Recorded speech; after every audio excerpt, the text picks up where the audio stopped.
ठीक है, कोई बोलेगा? पब्लिक एडमिनिस्ट्रेशन जो लोग पढ़ चुके हैं वो लोग बताएं एक बार, बोलिए। What is public administration?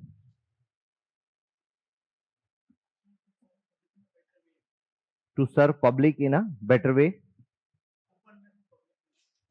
Openness, publicness. ठीक है, आप कुछ बोलना है?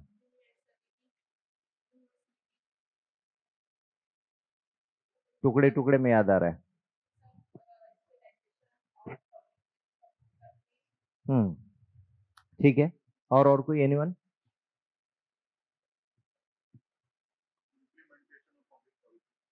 To implementation of public policy, हाँ, this is the function of public administration, right? Right, ठीक है। कोई कोई बैकग्राउंड पे कुछ बोलना चाहेगा?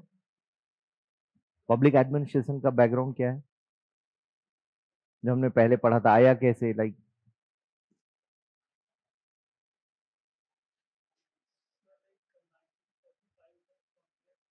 हम्म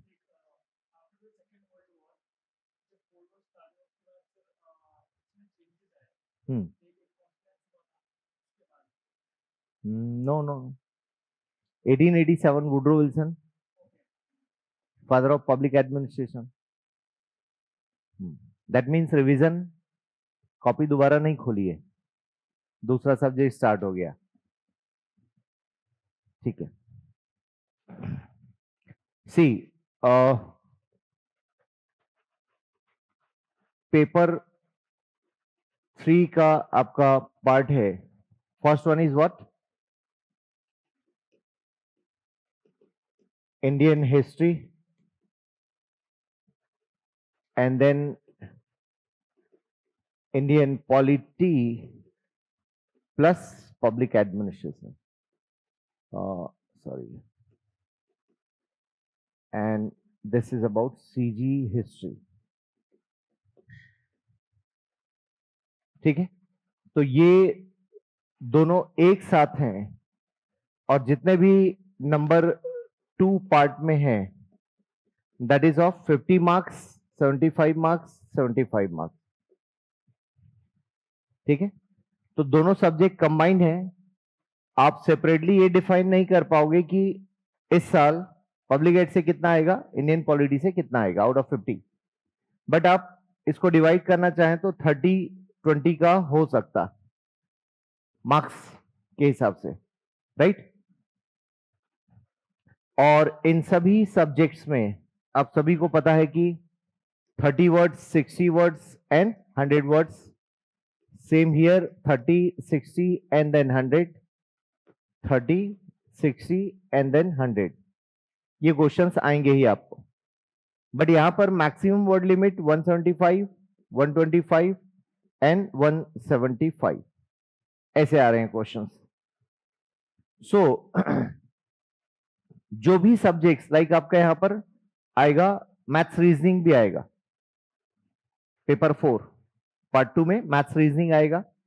पेपर 6 में आप जाओगे तो इंडियन ज्योग्राफी आएगा यहां पर, ठीक है ना? और sorry, not paper 6, paper 5 Indian geography आएगा।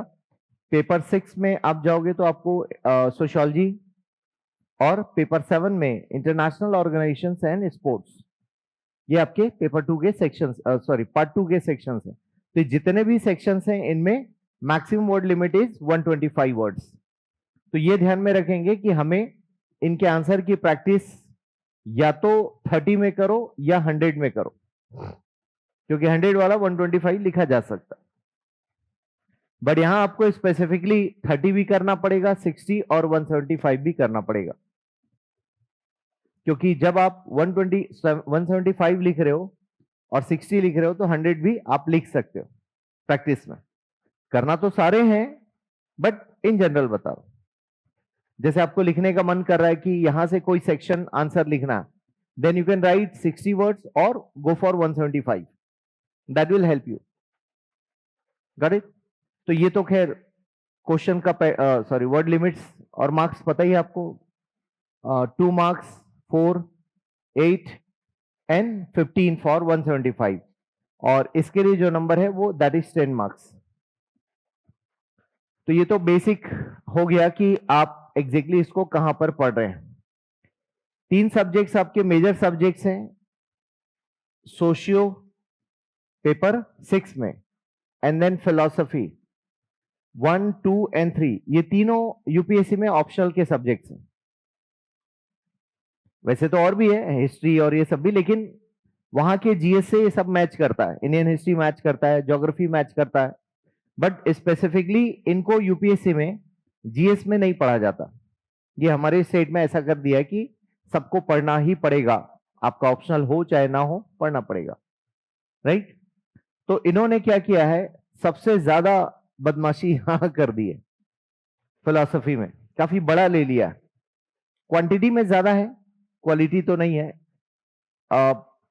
8-9 थिंकर्स हैं जिनके कुछ ना कुछ कॉन्सेप्ट्स पढ़ने, ठीक है, और बड़ा भी है। खैर आपने पढ़ भी लिया इस सब्जेक्ट को, जो लोग नहीं पढ़े हैं नेक्स्ट सर्कल में फिर से पढ़ेंगे। सोशियो फिर भी ठीक ठाक है, आई मीन 5 to 7% वाला सिलेबस आप कह सकते हैं, यहां पर भी 5 to 7% का सिलेबस है। इसे मैं कंसीडर करूं तो यहां पर मोर देन 15% सिलेबस है ऑप्शनल का, इतना डिफरेंस है, जस्ट डबल का डिफरेंस है।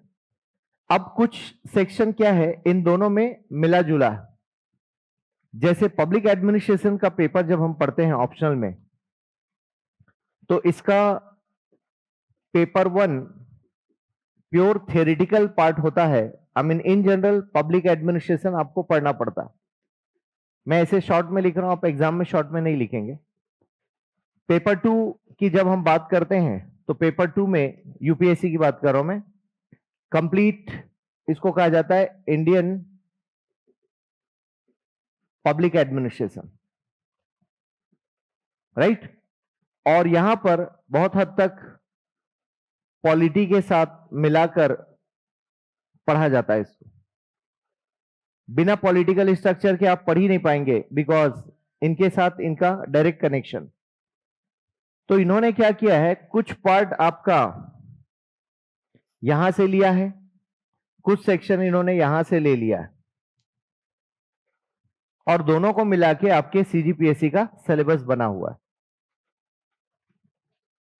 तो बेसिक इसका ओरिजिन और कुछ पॉलिटी से ले लिया। जैसे आप देखेंगे presidential form of government and parliamentary form of government, ये इन्होंने पब्लिक एड के सेक्शन में डाल रखा सीजीपीएससी ने, जबकि वो है पॉलिटी का, आप उसे पॉलिटी में भी पढ़ते हैं और यहां भी पढ़ लेंगे, क्योंकि दोनों सब्जेक्ट आपका मैं ही ले रहा हूं तो आपको ज्यादा प्रॉब्लम नहीं आएगी। देन आप देखेंगे कुछ और भी है, जैसे रूल ऑफ लॉ, इस बार जो क्वेश्चंस आए हैं रूल ऑफ लॉ, इस बार बड़ा क्वेश्चन पूछा आपको। अच्छा देख लिया पेपर, नहीं देखे हैं सीजीपीएससी, कितने लोगों ने देखा? अच्छा बस 1 2 3, तो बाकी लोगों को इंटरेस्ट नहीं था कि क्या आ रहा है पेपर। जो आप पढ़ रहे हो ये तो चेक करो कि हम पढ़ रहे हो वो सही डायरेक्शन में है या नहीं। वो पेपर हम सॉल्व करते तो कैसे होता, मतलब जो आपसे बन रहा है वो सॉल्व करना चाहिए, राइट। तो क्यूरियोसिटी तो होनी चाहिए ना कि इस साल क्या पूछा है करके। खैर बात करेंगे उस पर हम लोग। सो आप देखोगे कि इन्होंने इस सब्जेक्ट के 3 पार्ट किए हैं, जो मैंने डिवाइड किया है, इन्होंने ऑफिशियली नहीं किया है। एक ओरिजिन है सब्जेक्ट का, origin of public administration. Second में इन्होंने डाला है मैनेजमेंट की थ्योरीज हैं, और थर्ड सेक्शन लिया है पॉलिटी से। पब्लिक एडमिनिस्ट्रेशन ऐसा डिवाइडेड है आपके सिलेबस को, तो ऐसा डिवाइड करके पढ़ना होगा तो ये आसान है आपके लिए, ठीक है। इसमें पॉलिटी में पंचायती राज भी डाल दिया आपको कि यहां पढ़ो आप, है वो पॉलिटी का पार्ट। वो मैंने बताया ना, इन्होंने हेफाजार्ड काम किया, कुछ कुछ यहां से उठा लिया, कुछ यहां से उठा लिया। क्यों उठाना है इनका लॉजिक नहीं है, बट उठा लिया बस, रेंडमली वर्ड्स उठाए इन्होंने, आपस में बहुत कोई कनेक्शन नहीं दिखाई देगा जो इन्होंने सिलेबस में पिक किया। तो मैनेजमेंट की थ्योरीज, ओरिजिन में हम जाएंगे तो पब्लिक एडमिनिस्ट्रेशन डेवलप कैसे हुआ एक सब्जेक्ट के तौर पे।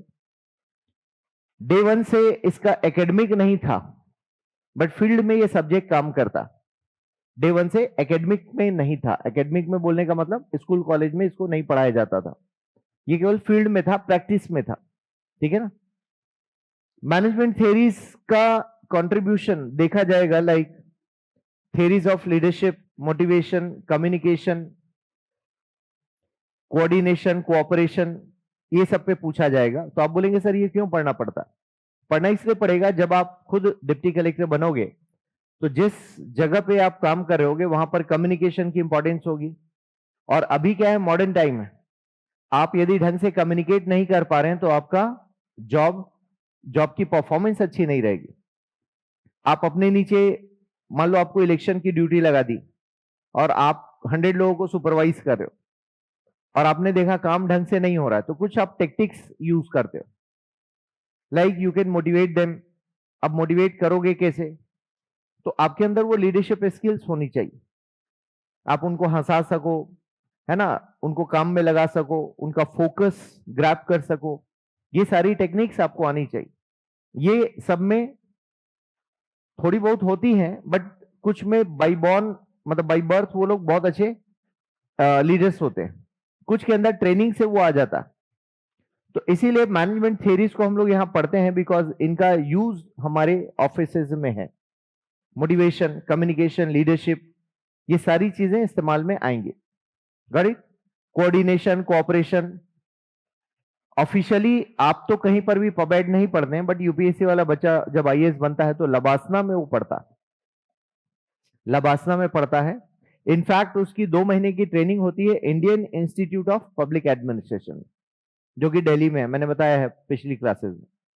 तो उस इंस्टीट्यूट में 2 महीने की स्पेशल ट्रेनिंग होती है उनकी, पब्लिक एड से रिलेटेड, राइट? बिकॉज ये वो सब्जेक्ट है जो आपको ये देखना है कि फील्ड में किन प्रिंसिपल्स के साथ आप काम कर रहे हो। हालांकि आपको सब्जेक्ट में ये नहीं सीखना है कि पेपर साइन कैसे करना है, किस मैटर पे कैसे डिसीजन लेना, वो सब ट्रेनिंग का पार्ट है, निमोरा और लबासना का पार्ट है, यहां आपको नहीं करना। यहां सब्जेक्ट देखना है कि ये सब्जेक्ट डेवलप कैसे हुआ, इस सब्जेक्ट की अंडरस्टैंडिंग क्या है, उसको समझना। हर फील्ड में एक स्पेशलाइज्ड सब्जेक्ट है, हर फील्ड का मतलब जैसे एमबीबीएस, इंजीनियरिंग, सिविल इंजीनियरिंग, हर जगह आपने क्या किया है, उन सब्जेक्ट को डेप्थ में पढ़ा है। डॉक्टर बनने के लिए आप उसके डेप्थ में जाते हैं क्योंकि वो आपको स्पेशलाइजेशन की डिमांड करता है। फिर आप ऐसे ही फॉरेस्ट में जब जाते हैं तो कहीं ना कहीं आपका बैकग्राउंड बायो का होगा, कहीं ना कहीं जोलॉजी का होगा, बॉटनी का होगा, कुछ तो होगा बैकग्राउंड, एग्रीकल्चर, फॉरेस्ट्री, कुछ तो होगा, सो दैट आप उसके बेसिक्स को समझ सके। तो ऐसे ही डिमांड हुई पब्लिक एडमिनिस्ट्रेशन के लिए कि जो एडमिनिस्ट्रेटर बन रहे हैं एटलीस्ट उनके बेस में तो ये सब्जेक्ट होना चाहिए। हालांकि नहीं है, जैसे अभी आप थोड़ा बहुत पढ़ते हो, फॉर्मेलिटी के लिए पढ़ते हो, एग्जाम के पॉइंट ऑफ व्यू से बहुत डेप्थ में नहीं जाते हैं। यूपीएससी में भी बीच में बात चली इसे कंपलसरी कर दें इस सब्जेक्ट को, बहुत हद तक जोर लगाया उन्होंने, बट नहीं हुआ समहाउ, क्योंकि बाकी जो ऑप्शनल चल रहे हैं उनका रिलेशन यूनिवर्सिटीज से है, तो यूनिवर्सिटीज ने अपोज कर दिया, कहा भाई साहब हमारे यहाँ संस्कृत तो कोई पढ़ेगा ही नहीं, संस्कृत आज भी ऑप्शनल में है इसलिए लोग पढ़ते हैं, अदरवाइज संस्कृत मतलब पुराना जमाना था जब लोग पढ़ते थे, अब कोई नहीं पढ़ता। तो यूनिवर्सिटीज ने ऑब्जेक्शन रेज किया कि कम से कम यूपीएससी की वजह से ये ऑप्शनल या सब्जेक्ट चल रहे हैं, जिंदा है, अब ये सब बंद हो जाएंगे, राइट? सो आप देखोगे कि इस सब्जेक्ट की रेलेवेंसी बहुत है, फॉरेन कंट्रीज में ये सब्जेक्ट बहुत हाईलाइटेड सब्जेक्ट है, इस सब्जेक्ट से डायरेक्ट जॉब मिलती, पब्लिक पॉलिसी, पब्लिक अप्रोच, ऐसे बहुत सारे सब्जेक्ट्स हैं वहां पर, क्लियर है? पब्लिक मैनेजमेंट, और जो सब में पब्लिक एडमिनिस्ट्रेशन का सिलेबस यूज में आता है, वहां के एकेडमिक्स में है, स्कूल में है, कॉलेजेस में है। वहां स्कूल में अब हम लोग क्या करते हैं, हमारे यहाँ पर थोड़ा सा सिलेबस और अपडेट करने की जरूरत है, पब्लिक डोमेन वाले सब्जेक्ट्स हम लोग कम पढ़ाते हैं, मतलब फिजिक्स, केमिस्ट्री, बायो ये पढ़ना चाहिए क्योंकि डेली लाइफ में ये चीजें होती हैं। लॉजिक सीखते हो, मैथ से आप अगेन लॉजिक सीखते हो, मैथमेटिक्स से, बाकी ह्यूमैनिटीज से आपको देश का इतिहास पता चलता है, ज्योग्राफी से आसपास की चीजों को देखने का नजरिया बनता है, पॉलिटी से आप देश के पॉलिटिकल स्ट्रक्चर समझते हैं, इकोनॉमी से। वैसे ही पब्लिक एड का कुछ पार्ट हो सकता है सिलेबस में जहां पर हमें समझाया जाए कि काम कैसे लेना चाहिए, काम कैसे होना चाहिए। ठीक है, तो ये सब्जेक्ट ऑफिशियली आप देखोगे, जब इसके मीनिंग पर आता हूं मैं, तो मीनिंग में 2 वर्ड्स हैं, पब्लिक प्लस एडमिनिस्ट्रेशन।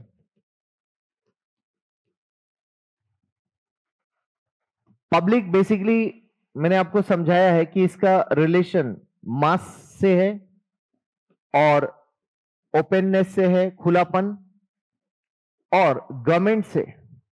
जैसे आप बोलते हैं ना पब्लिक एंटरप्राइजेस, तो इसका मतलब आप गवर्नमेंट एंटरप्राइजेस की बात कर। Public which is very open to everyone, so of course उसमें जो सेंस निकल कर आता है that is government and mass, right. Mass मतलब आम आदमी से जुड़ा हुआ, मेजॉरिटी में जिसके साथ जुड़ा हुआ, उसकी हम लोग बात कर रहे हैं। तो आप देखोगे ये पब्लिक का इन जनरल सेंस हुआ। और पब्लिक में एक और इंपॉर्टेंट चीज है, जैसे हम कहते हैं we the people of India, term मिलेगा आगे हमें कॉन्स्टिट्यूशन में। तो जब हम पीपल पब्लिक ऐसे डिफरेंस करना चाहते हैं तो कुछ उसका सेपरेट सेंस निकलता है। उसको हिंदी में समझाता हूं मैं, आपको जल्दी समझ में आएगा। जैसे हम लोग कहते हैं लोक और लोग, तो ये एरिया स्पेसिफिक में रहने वाले लोगों से बनता है लोक शब्द। लोकगीत, लोक संगीत, लोक नृत्य आप कहते हो फोक। तो एक एरिया स्पेसिफिक में प्रैक्टिस किया जाने वाली चीज को हम कहते हैं। लोक कॉमन है, तो लोक जब हम कहते हैं ये इसका सेंस है। ठीक है, हिंदी में क्या है, लोक प्रशासन, ये टर्म इस्तेमाल हुआ है। और ये है प्रधन शासन, यदि हिंदी में तोड़े तो ऐसा है। और मैं इसको तोड़ दूं तो विशिष्ट शासन, और विशिष्ट को आप इंग्लिश में स्पेशलाइज्ड कह सकते हैं। इंग्लिश में इसको तोड़ूं तो एड प्लस मिनिस्ट्रेटर है ये, मिनिस्ट्रेटर। और एड का मतलब होता है टू सर्व, मिनिस्ट्रेटर मतलब सर्व, सर्व करना। ठीक है ना, सर्विस देना। तो ऐसे लिटरल मीनिंग में देखोगे इंग्लिश में तो टू सर्व, किसको सर्व करना है, गवर्नमेंट को, एंड मास को सर्व करना। ठीक है, ऐसा डिवीजन जो अपने स्पेशलाइजेशन से इनको सर्व करे, गवर्नमेंट एंड मास को सर्व करे, यही काम आपका है। जब आप जाओगे जॉब में तो बेसिक काम यही होगा आपका। सो ये 2 वर्ड से मिलकर बनता है एड प्लस मिनिस्ट्रेटर। और हिंदी में जब हम बात करें तो प्रधन शासन, विशिष्ट और स्पेशलाइज्ड एडमिन की हम बात कर रहे हैं। और यहां पर ये जो टर्म है शासन, जब हम कहते हैं तो गवर्नमेंट एज अ होल की बात होती है। क्लियर है, शासन इज अ बिग वर्ड, ये शासन है। और इसके अंदर आप देखोगे प्रशासन। क्लियर हो रहा है, ये एडमिनिस्ट्रेशन की हिंदी है और ये गवर्नमेंट है। शासन मींस गवर्नमेंट। अक्सर आप देखोगे गाड़ियों पर लिखा रहता है ऑन गवर्नमेंट ड्यूटी। तो गवर्नमेंट मींस आप जिस भी government, state government, central government, जो भी लगाना चाहें आप लगा सकते हैं। कुछ लोग अपने पावर को हाईलाइट करने के लिए उसमें लिखा रहता है भारत सरकार। कुछ लोगों की कार में आप देखना भारत सरकार लिखा है, तो वो थोड़ा वेटेज बढ़ा देता। यदि सिर्फ सरकार लिखा है छत्तीसगढ़ शासन, आप भी अपने डिप्टी कलेक्टर बनोगे तो आप अपनी गाड़ी पे लिख सकते हो, ठीक है ना, छत्तीसगढ़ शासन। और रेड पट्टी है मतलब सरकारी आदमी है। तो खैर ये सब गाड़ियों में इस्तेमाल होता है, बाइक में कौन इस्तेमाल करता है कोई रूल नहीं है ऐसा। लेकिन सिर्फ इंपॉर्टेंस दिखाने के लिए और हाईलाइट करने के लिए, ताकि रास्ता दे दे, कोई बदतमीजी ना करे, इसे सब चलन, अदरवाइज कोई रूल नहीं है। तो गवर्नमेंट एज अ होल, तो शासन एक बड़ी चीज है, बड़ा स्ट्रक्चर है, प्रशासन उसका पार्ट है। You are always appointed under this people, मतलब इनके अंडर आप अपॉइंट होते हो। आपके जो रिपोर्टिंग बॉसेस हैं वो पॉलिटिकल पर्संस होते हैं, आप उनको रिपोर्ट करते हो।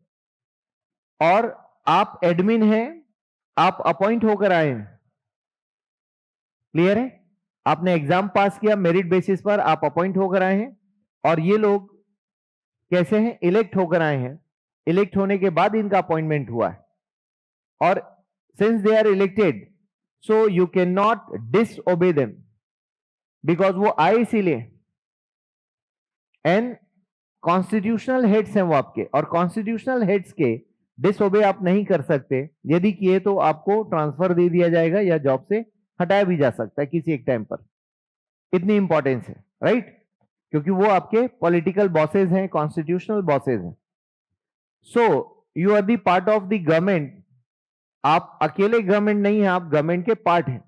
इसका मतलब कोई व्यक्ति जब आपके पास कंप्लेन लेकर आता है, जैसे आप कहीं के इंचार्ज हैं, अभी क्या चालू है, सीएम हेल्पलाइन सुना होगा, नंबर कितना है? 1076। 1076 में जब आप कंप्लेन करोगे तो वो इनका सेंट्रलाइज्ड कमांड सेंटर है, वहां पर वो कंप्लेन जाती है। आप जो भी कंप्लेन करोगे that will get converted into text. आप जो भी बोलोगे वो टेक्स्ट में कन्वर्ट हो जाता है और प्रिंट होके वो किसी एक जगह मिलता है। तो उस डिपार्टमेंट को चला जाता है, जिस डिपार्टमेंट का है उस डिपार्टमेंट को चला जाएगा बाय डिफॉल्ट। वो इन्होंने बना रखा होगा सॉफ्टवेयर वगैरह। वहां का जो भी फर्स्ट ऑफिसर होगा वो रिसीव करेगा, और रिसीविंग के बाद वो लोग एक्शन लेंगे। विद इन 24 आवर्स उसको सॉल्व करना जरूरी है, ऐसा रूल में है। कितना कर पाते हैं वो बात की बात है। तो इसका मतलब क्या हुआ कि इनके पास कंप्लेन गई, कंप्लेन यहां ट्रांसफर हुआ, एक्शन आपको लेना है, एक्शन लेकर आपको अपडेट करना है कि हुआ क्या। That is your part. अब पब्लिक का कोई भी कंप्लेन हो सकता है, सर 3 दिन से मेरे घर में नल में पानी नहीं आ रहा, सीएम हेल्पलाइन में बात चली गई। इट्स गुड थिंग, हेल्पलाइन इस तरह से शुरू होना भी चाहिए। हाँ, हमारी कोशिश ये होनी चाहिए कि प्रॉब्लम ही ना रहे। हालांकि उस लेवल में भारत को पहुंचने में बहुत वक्त लगेगा कि छोटी छोटी चीजें जो हैं कई कई दिनों से पेंडिंग रहती हैं। हालांकि ये 6 महीने बढ़िया चलेगा, उसके बाद इतनी कंप्लेन ये लोग कर देंगे इनसे कि सीएम भी बोलेगा ठीक है छोड़ दो, रहने दो। बोले सॉल्व क्यों नहीं? साहब मैं आपकी ड्यूटी में था, आपके ड्यूटी में 48 घंटे था। होगा ऐसा, खैर प्रोग्राम की बात कर रहा था मैं। तो आप देखोगे जब आप गवर्नमेंट कहते हो तो गवर्नमेंट में बिग डिवीजन है। और गवर्नमेंट में हमने पहले भी समझा है कि जब भी आप गवर्नमेंट कहते हो तो एग्जीक्यूटिव विंग के बारे में आप बात कर रहे होते हो, या काउंसिल ऑफ मिनिस्टर को बात कर रहे होते हो, या फिर गवर्नमेंट ही इनको कहते हो आप। और मेजॉरिटी में एग्जीक्यूटिव विंग जब हम कहते हैं तो हमारे पास जुडिशरी, एग्जीक्यूटिव एंड लेजिस्लेचर, ये 3 विंग्स होते हैं हमारे देश के पॉलिटिकल स्ट्रक्चर में। Got it? Judiciary, legislature and executive. तो आपके यहां पर डबल हाउस सिस्टम है, राज्यसभा एंड लोकसभा। तो एक कॉमन मैन पहले यहां या फिर यहां इलेक्ट होता है, दोनों में से किसी एक जगह इलेक्ट होते हैं। और यहां इलेक्ट होने के बाद यहां से आप एग्जीक्यूटिव में आते हो किसी भी हाउस से, और फिर ये टीम तैयार होती है। तो पहले आप यहां के मेंबर बनते हो, and this is called parliament. Parliament building का नाम है जहां पर ये लोग बैठते हैं डबल हाउस में। तो एक बिल्डिंग, अभी जो ट्रायंगल शेप में आपको बिल्डिंग दिखाई देती है ना, सेंट्रल विस्टा प्रोजेक्ट जो बना था, तो उसी में आप देखोगे ऐसे ऐसे अलग अलग हाउसेज हैं, ऊपर से आप देखोगे तो आपको दिखाई देगा। तो उस, मान लो ये लोकसभा, ये राज्यसभा है, और एक सेंट्रल हॉल है इस तरह से। तो ये आपको ऐसे दिखाई देगा। तो ये पार्लियामेंट, इस पूरी बिल्डिंग को हम कहते हैं, राइट? तो राज्यसभा लोकसभा से आप जाओगे, एग्जीक्यूटिव बनोगे आप, काउंसिल ऑफ मिनिस्टर। तो आप बोलेंगे सर गवर्नमेंट अकेले ये पॉलिटिशियंस हैं। अभी मैं पॉलिटिशियंस की बात कर रहा हूं, मतलब एमपीज, मेंबर ऑफ पार्लियामेंट। ये जो पॉलिटिशियंस हैं ये अकेले गवर्नमेंट नहीं है, ध्यान रखना। इनके नीचे एक परमानेंट स्ट्रक्चर काम करता है और वो हमेशा से बना रहेगा। हाँ, रिटायरमेंट होता है लेकिन वो परमानेंट है। ये लोग परमानेंट नहीं है, they are coming for 5 years। But ये जो स्ट्रक्चर है जहां आप जाएंगे टिल 60-62 जो भी रिटायरमेंट एज है वहां तक आप काम करोगे। सो यू कैन सी ये जो बॉडी है ये बेसिकली परमानेंट एग्जीक्यूटिव लिख सकते हैं इसको। These are temporary executive. अब ये जो परमानेंट एग्जीक्यूटिव है ये ऑलरेडी डिसाइडेड है कि कहां पर कैसे काम होगा। Suppose I take example of municipal corporation. तो म्युनिसिपल कॉर्पोरेशन में आप देखोगे जो एडमिनिस्ट्रेटिव हेड है वो म्युनिसिपल कमिश्नर। बड़े शहरों में ये कोई आईएएस होगा, ठीक है। फिर इनके नीचे आप देखोगे कुछ डिप्टी कलेक्टर्स होंगे जो बहुत सारे अलग अलग रिस्पॉन्सिबिलिटी बियर कर रहे होंगे। क्लियर है। इनके नीचे फिर कुछ और भी होंगे, जैसे मान लो हेल्थ डायरेक्टर होगा, ऐसे ही अलग अलग चीजों के एक्सपर्ट्स होंगे। ये हमेशा चलता रहेगा, ये कभी खत्म नहीं होगा। यहां बीजेपी, कांग्रेस, आम आदमी पार्टी कोई भी आए ये खत्म नहीं होंगे, ये चलते रहेंगे। तो जब भी हम गवर्नमेंट बोलते हैं, गवर्नमेंट ऑफ द डे कहलाता है। मतलब आज यहां पर कौन है तो बीजेपी है, यहां कौन है तो इनका अता पता नहीं है, ऑफिसर से।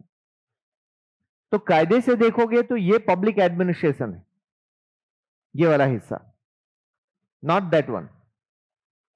आप उनके बारे में नहीं पढ़ते हो, ठीक है, लेकिन उनके अंडर में आपको काम करना पड़ता है। तो आप पब्लिक एडमिनिस्ट्रेशन है, यहां से यहां तक, टॉप टू बॉटम सभी लोग जो एडमिनिस्ट्रेटिव कैपेसिटी में है, these people are public administration. कुछ समझ पा रहे हैं कौन है पब्लिक एडमिनिस्ट्रेशन, किसको हम कहते हैं, ठीक है ना। तो गवर्नमेंट में काम करने वाला हर वो हिस्सा। अब आप पूछ सकते हैं कि sir university is coming under public administration और not. Yes of course, because government है, तो गवर्नमेंट सेटअप है तो वो, हाँ, प्राइवेट यूनिवर्सिटी को आप नहीं कह सकते कि वो सीधे पब्लिक एडमिनिस्ट्रेशन। लेकिन आप देखोगे जो चांसलर, हाँ चांसलर, चांसलर कौन होते हैं, गवर्नर। हर स्टेट में चांसलर एक होंगे जो गवर्नर है, तो गवर्नर प्लस चांसलर का रोल प्ले करते हैं वो, उनके पास ड्यूअल अथॉरिटी है, ओके। और पूरे जितने भी यूनिवर्सिटी इस स्टेट में है उन सबको हेड गवर्नर करते हैं। ऐसा क्यों बनाया, इसका कोई बहुत लॉजिक नहीं है भाई, गवर्नर को क्यों हेड बना दिया। किसी पॉलिटिशियन, शिक्षा मंत्री तो है ही है, फिर गवर्नर की जरूरत क्यों पड़ी।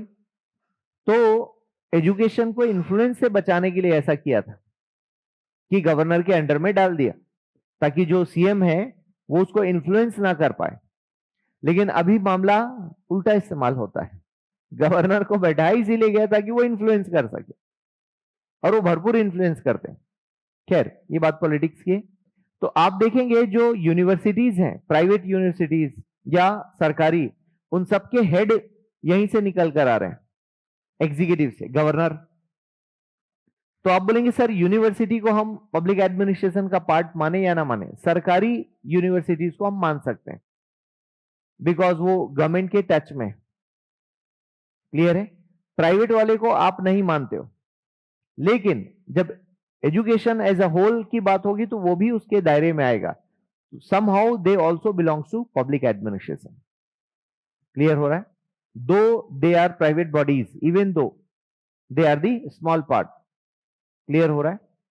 तो इसका मतलब ये हुआ कि पब्लिक एडमिनिस्ट्रेशन में कॉन्ट्रैक्टर भी आएगा जो रोड बना रहा है, बिकॉज उसे गवर्नमेंट पैसे दे रही, तो आएगा, उसके हिस्से में आएगा, वो भी उसका पार्ट है। तो आप उससे भी सवाल जवाब कर सकते हो। आरटीआई नहीं लगा पाओगे, लेकिन सरकारी पैसे का इस्तेमाल कैसे हुआ ये पूछ सकते हो। ठीक है। आरटीआई इसलिए बोला मैंने कि आरटीआई केवल गवर्नमेंट इंस्टीट्यूशन पे ही लगता है, प्राइवेट पे, पाथ हाईएस्ट एकेडमी पे आरटीआई नहीं लग सकता। लेकिन सरकार मान लो हमें 1 करोड़ देती है कि ट्राइबल बच्चों को पढ़ाना है, तो फिर उस 1 करोड़ के लिए आरटीआई लग सकती है। क्लियर हो रहा है? तो पाथ है इस एकेडमी एक प्राइवेट इंस्टीट्यूशन है, इस पे नहीं लग पाएगी आरटीआई, लेकिन यदि सरकारी पैसे से हम बच्चों को पढ़ा रहे हैं तो फिर आरटीआई लग सकती है। Is it clear? ठीक है, okay. So we were talking about the executive wing of political structure, legislature, judiciary, इनके बारे में बाद में करेंगे बात। तो अभी ये दो डायमेंशन क्लियर हो गए। अब इसी चीज को बिल्कुल बैकग्राउंड में लेके जाओ कि जब हम लोग जंगलों में थे तब क्या स्टेटस रहा होगा। तो वहां पर आप देखोगे कि आपको सिस्टम मिलेगा कि कबीले जैसा सिस्टम मिलेगा, मतलब वहां पर ग्रुप्स में फाइटिंग हुआ करती थी, और उन ग्रुप्स में जब फाइटिंग होती है तो कोई ना कोई एक कबीले का सरदार बनता, ठीक है, और अपने नीचे के लोगों को उसने अलग अलग काम के लिए अपॉइंट कर दिया, और एक हायरार्की यहां पर भी दिखने लगी। आप जंगलों की बात कर रहा हूं मैं। अब ये जो लोग हैं, कोई वाटर के लिए रिस्पॉन्सिबल है, कोई फायर के लिए, कोई शिकार पे जा रहा है। अब ये सिस्टम बहुत लंबे समय में जब चेंज हुआ, ट्रांसफॉर्म हुआ, तो धीरे धीरे इन्होंने अपने एरिया को बढ़ाया और ये बड़ा फॉर्म लेते गए। Gradually they became a complete country. और ये ग्रेजुअल ट्रांसफॉर्मेशन था स्टेट का। State is a political unit, political term है बेसिकली, जहां पर आपके पास लैंड एरिया है, लैंड एरिया के अलावा उसमें रहने वाली पॉपुलेशन है, गवर्नमेंट है, सॉवरेनिटी, ये अभी लेटेस्ट डेफिनेशन। तो आप देखोगे जो कबीला था, अब कबीला फाइनली यहां से ट्रांसफॉर्म होके स्टेट हो गया।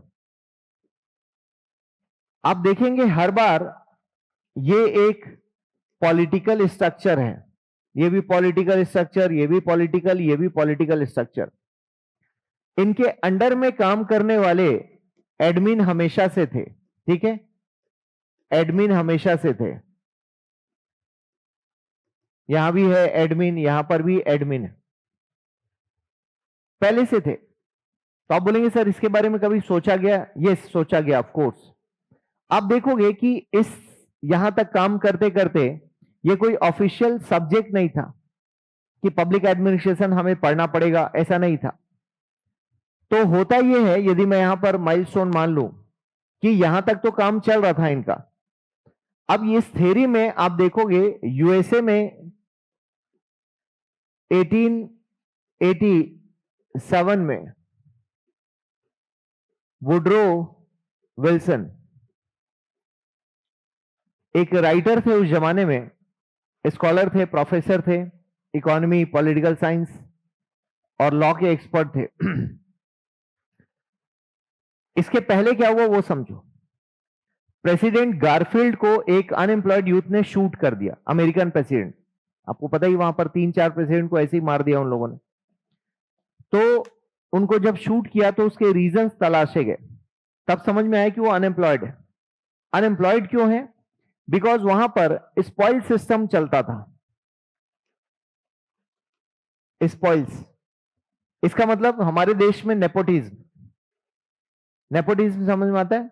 भाई भतीजावाद। जैसे अभी हम स्टार किड्स की बात करते हैं कि आलिया भट्ट इसलिए चल पाई क्योंकि उसके फादर यहां पर ऑलरेडी डायरेक्टर थे, तो उसको भी वो लोग नेपोटिज्म कहते हैं। या पॉलिटिक्स में होता है कि डॉक्टर रमन सिंह के बेटे हैं अभिषेक सिंह, वो इसलिए आए क्योंकि उनके फादर हैं। राहुल गांधी इसलिए आए क्योंकि उनके फादर है ना, और उनकी दादी, उनके परदादा सब रहे। तो इस तरह से आप देख सकते हैं चीजों को कि ये सिस्टम क्यों काम करता है या कैसे। लेकिन जब पुराने टाइम पर क्या होता था, अति ये होती थी कि मैं राजा बना तो मैंने अपने लोगों को अपॉइंट किया। अरे ऐसा होता भी था, अपनी चॉइसेस से करते थे लोग। That was called spoil system in America. Hindi में इसको लूट की पद्धति कहा गया। और जब जो प्रेसिडेंट बनता था वो अपने लोगों को अपॉइंट करता था, या उनके अंडर में वही लोग होते थे। तो आप देखोगे मास लेवल पर एक अनरेस्ट क्रिएट हो रहा था, एक रेजिस्टेंस क्रिएट हो रहा था, और फाइनली एक बंदे ने शूट कर दिया उनको पब्लिकली। और उसने रीजन दिया कि जॉब्स तो आप निकाल ही नहीं रहे हो, जो जॉब्स निकलती हैं उसमें आपके लोग आ जाते हैं, या अप्रोच लगा के लोग जॉब लेते हैं। फिर यहां से सोसाइटी में इस बात पे डिस्कशन हुआ, व्हाई दिस इज हैपनिंग। तब वुडरो विल्सन ने यूनिवर्सिटी में पेपर प्रेजेंट करते हुए अपनी बात रखी और उन्होंने कहा हमारी सोसाइटी के जो चैलेंजेस है, अब एक चीज देखोगे आप हमेशा, जो भी रेवोल्यूशन आया है उसे कौन लेकर आए हैं? थिंकर्स, है ना? थिंकर्स लेकर आए। किसी ने थॉट आपको दिया और उस थॉट के बेसिस पर आप रिवोल्ट कर जाते हैं कि अरे तो बहुत सही बात बोला, बढ़ जाओ आगे, कि देखो ऐसा ही हो रहा है। मतलब कोई बैठ के सोच रहा है अलग से। अभी भी जो भी राहुल गांधी कर रहे हैं या जो भी पब्लिक में रिवोल्ट हो रहा है, वो ऐसा नहीं ना कि खुद से सोचा और हो गया। कहीं ना कहीं उसके पीछे कोई गहरी सोच है। और जब ऐसे बड़ी बड़ी घटनाएं घटती हैं तो मान के चलो कि कोई ना कोई बैठ के सोच रहा है कि करना क्या है।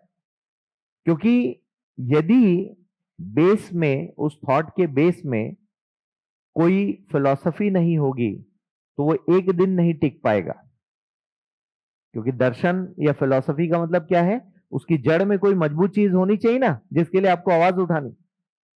जैसे आप देखोगे राहुल गांधी का एक सूत्री कार्यक्रम है कि डेमोक्रेसी, है ना, उस पर टिके हुए हो कि डेमोक्रेसी बचना है। ऐसे ही हर पॉलिटिकल सिस्टम का अपना एजेंडा होता है, बैक में उनके कोई ना कोई फिलॉसफी होगी कि हम किस चीज को हथियार बनाएं। और बहुत सोच समझ के लाया जाता है उन कॉन्सेप्ट्स को। जैसे अभी बीजेपी का थोड़ा सा धर्म वाला इशू रहता है कि धर्म को बेस बनाओ। कांग्रेस कुछ और बेस बनाती है, आम आदमी पार्टी करप्शन को बेस बनाई। कॉकरोच अभी उन्होंने कहा भाई शिक्षा मंत्री इस्तीफा दो, एक बेस शिक्षा, क्योंकि वो यूथ से कनेक्ट करता है। तो उनके टॉपिक में यूथ है कि यूथ की जो भी प्रॉब्लम है वो उसको हम उठाएंगे। तो हर किसी का अपना बेस होता है। तो ठीक ऐसे ही आप देखोगे कि वुडरो विल्सन स्कॉलर हैं, यूनिवर्सिटी वाले हैं, कोई बेस दिया उन्होंने। और बेस देने के वक्त उन्होंने कहा we need a separate subject as public administration. हमें एक अलग सब्जेक्ट चाहिए, नया सब्जेक्ट चाहिए, सो दैट हम एडमिनिस्ट्रेटर को ट्रेंड कर सके। ये प्रॉब्लम कहां से आई? Because of spoil system. और उसकी वजह से सोसाइटी में सोचने के लिए मजबूर किया गया कि आखिर चैलेंजेस दूर कैसे होंगे। और हर समाज ऐसा सोचता है कि हमें क्या चाहिए। जैसे अभी एग्जांपल लेते हैं, हमारे पूरे इंडिया में अभी आप देख रहे हो साइबर अटैक्स बहुत हो रहे हैं, है ना? या साइबर थ्रेट आपको परेशान कर रहा है, साइबर क्राइम परेशान कर रहा है, साइबर अरेस्ट परेशान कर रहा है। हर दिन किसी ना किसी का पैसा निकल जाता है अखबारों के हिसाब से। अब इसके लिए प्रॉब्लम कहां है?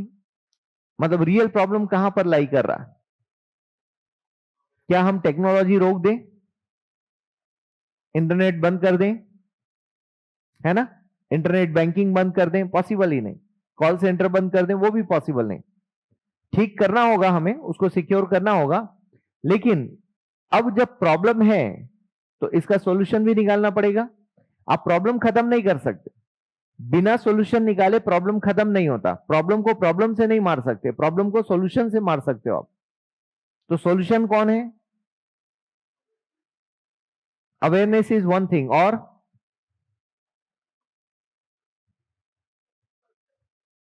हाँ जी बच्चे, technology upgradation, very good. What else?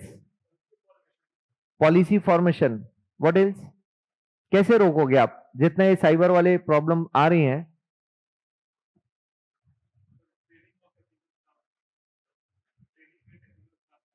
Technical staff. अब आप पहुंचे मुद्दे पे। सॉल्यूशन कहां लाई कर रहा है? टेक्निकल स्टाफ में। और टेक्निकल स्टाफ किसको चाहिए?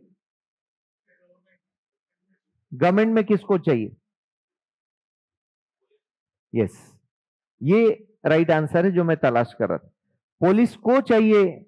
प्रॉब्लम तो है, आपको ये देखना पड़ेगा रोकना कैसे, क्यों खत्म। ये बताओ, मर्डर करना रुका नहीं है ना, बट फिर भी लोग पुलिस से डरते तो हैं कि यार पुलिस पकड़ेगी तो बहुत गड़बड़ होगा। तो वो डर आपके पास है कि एक बार फंसे तो बुरे फंसेंगे। और एक बार पुलिस की चक्री चलती है, एक बार आपके नाम पे एफआईआर हुआ तो पूरी जिंदगी आप पिस सकते हो। हमारे देश का सिस्टम इतना भी तगड़ा है, यदि एक बार एफआईआर हो जाए तो उसको रिवर्स करना बहुत मुश्किल है। हाँ, मतलब एकदम ओपन हो गया केस, फॉल्स है, फर्जी है, तब तो अलग बात है। लेकिन एक बार कहीं एफआईआर हुआ आपके नाम पर, तो बहुत लंबा खींचता है वो, पूरा जीवन आपको पेर सकता, क्योंकि यही वो देश है जहां पर करप्शन भी है, यही वो देश है जहां पर कुछ चीजें बहुत मजबूत भी हैं। एनीवेज, तो अब हमने क्या बोला कि पुलिस को ट्रेन करना चाहिए, इसका मतलब हमने स्पेसिफिक होके बात किया, बिकॉज हमें सॉल्यूशन चाहिए। सेम वे यहां पर इन लोगों ने सॉल्यूशन के लिए बात किया, इन्होंने बोला हमें सेपरेट डिवीजन चाहिए जो एडमिनिस्ट्रेशन को संभालने वाले लोग होंगे। तो बोले साहब अभी भी तो आ रहे हैं, तो वुडो विल्सन ने कहा नहीं अभी तो आ रहे हैं, ये तो पॉलिटिशियंस की इच्छा से आ रहे हैं, उनके अपने डिस्क्रिप्शन से आ रहे हैं, हमें चाहिए ट्रेंड लोग, हमें प्रोफेशनल्स चाहिए जो स्पेसिफिकली उसी टाइम के लिए, सॉरी उस पर्पस के लिए ट्रेंड हो। तो ये ट्रेनिंग मिलेगी कैसे, कौन देगा इनको ट्रेन, ये सारे क्वेश्चंस हुए। Then he said we need a separate science of administration, right now it is dealing with the political science, it is coming under the political science. और पॉलिटिकल साइंस का मतलब पॉलिटिकल स्ट्रक्चर अपने हिसाब से public administration को deal कर रहा है, ठीक है, यहां पर बात हुई। तो वुडरो विल्सन ने जैसे ही कॉन्सेप्ट दिया कि हमें एक सेपरेट सब्जेक्ट, अब तक एडमिन तो एग्जिस्ट कर रहा है, प्रैक्टिकली काम करने वाले लोग तो हैं, जैसे अकबर के 9 रत्न थे तो काम करते थे अलग अलग, बट वो क्वालिफिकेशन या मेरिट बेसिस पर अपॉइंटेड नहीं थे, उन्होंने कोई एग्जाम नहीं दिया था। अकबर कहीं गए वॉर लड़ने, देखा कि अच्छा आदमी अच्छा चल भाई आ जाओ मेरे पास, ऐसे ऐसे उन्होंने 9 रत्न बनाए। एक जगह नहीं थे कि एडवर्टीजमेंट निकला आए एग्जाम दिए, ऐसा नहीं था। But he said about professionalism of the administration. Professional का मतलब होता है कि जो अपने प्रोफेशन में एक्सपर्ट हो, जो अपने काम का एक्सपर्ट हो वो प्रोफेशनल कहलाता, ठीक है। हर चीज हम बोलते हैं बहुत प्रोफेशनली इसको किया, इसका मतलब क्या होता है कि वो अपने प्रोफेशन का एक्सपर्ट है, परफेक्ट करके गया। और ऐसे लोग क्यों चाहिए आपको, ताकि काम परफेक्ट हो जाए, ठीक है। आप देखोगे इंडिया में आज भी हमारे ब्यूरोक्रेसी में बहुत सारा लकूना, उसका बहुत बड़ा रीजन है कि हमारा जो निचला स्टाफ है, आप देखोगे उसकी ट्रेनिंग ही नहीं होती है। आप जाओगे तो आप फेस करोगे, आपको लगे यार इसको कॉमन सेंस क्यों नहीं, आप तो दुनिया भर का सब्जेक्ट पढ़ के आए, उसको कॉमन सेंस कहां से डेवलप होगा, वो तो ग्रेजुएट भी है, बड़ी मुश्किल से आके क्लर्क बन गया, वो कभी एग्जाम हुआ था क्लर्क बन गया, उसको कॉमन चीजों के बारे में नहीं पता, तो आपको फ्रस्ट्रेशन होगी उससे काम लेने में, इसको एकदम बेसिक भी नहीं समझ में आ रहा है। मैं अभी बात करता हूं, जो पात के निकले हुए स्टूडेंट्स हैं, कई बार टकराते हैं, सर काम कैसा चल रहा है, तो वो लोग सिर पकड़ लेते हैं, बोले सर काम लेना इतना मुश्किल है, वो स्टाफ रिजिड है, उनको समझ में ही नहीं आती बातें, और आप नौकरी से निकाल नहीं सकते। वो क्यों है प्रॉब्लम, बिकॉज उनको कभी भी फॉर्मली हमने कुछ पढ़ाया ही नहीं। ट्रेनिंग क्या दी, अकाउंट कैसे काम करता है, दैट्स इट, उतने में आप टिके रहो, बाकी अनुभव से वो सीख गया बात अलग है, अदरवाइज उसकी ट्रेनिंग उतनी। कल मैं गांव के एक बैंक में गया था, वहां पर था तो पीएनबी, वो मैनेजर, मैं ढूंढू मैनेजर कहां है, तो बोले सर मैं ही मैनेजर हूं, वो इतना सारा गुटखा खा के रखा होता, ठीक है, वो फोन में भी ऐसे ऐसे बात कर, फिर वो गया बाहर, मैं बोला बात कर ले हम लोग, तो वो गया थूकने गया बाहर, फिर वो आया वापस बैठा, ठीक है। अब उसकी प्रॉब्लम क्या है, ट्रेनिंग का प्रॉब्लम है उसको, काम तो कर दिया उसने, उसको आता था, अपना जो काम था वो उसको आता था, बैंक मैनेजर है वहां का, बट उसको जनरल जो उसका जो एटिकेट होना चाहिए बैंक मैनेजर वाला वो गायब था। तो मैंने बोला पक्का इसकी ट्रेनिंग नहीं हुई, ठीक है, ट्रेनिंग हुई नहीं, बहुत कोई बदतमीजी नहीं किया उसने, कुछ भी नहीं, बहुत प्यार से बात किया सब कुछ, लेकिन साफ समझ में आ रहा था कि ट्रेनिंग का बहुत बड़ा गैप। और ट्रेनिंग किसका, कि उस शेयर को हम कैसे बनाए ठीक ठाक, उसके चारों तरफ सामान बिखरा पड़ा था, क्लियर है, पूरा बिखरा हुआ था, मतलब कोई देख लेगा सोचता कि ये बैंक मैनेजर कैसे और किसने बनाया होगा, लेकिन है वो bank manager, clear. Bank manager मतलब हमको थोड़ी अच्छी इमेज आती है ना आदमी के बारे में, तो आप देखोगे कि वो क्यों, बिकॉज ट्रेनिंग नहीं है। तो ट्रेनिंग का प्रॉब्लम, सब्जेक्ट का प्रॉब्लम, कि उनको हम लाएं कैसे, कहां से छांट के लाएं, जो एडमिनिस्ट्रेटर्स बनेंगे।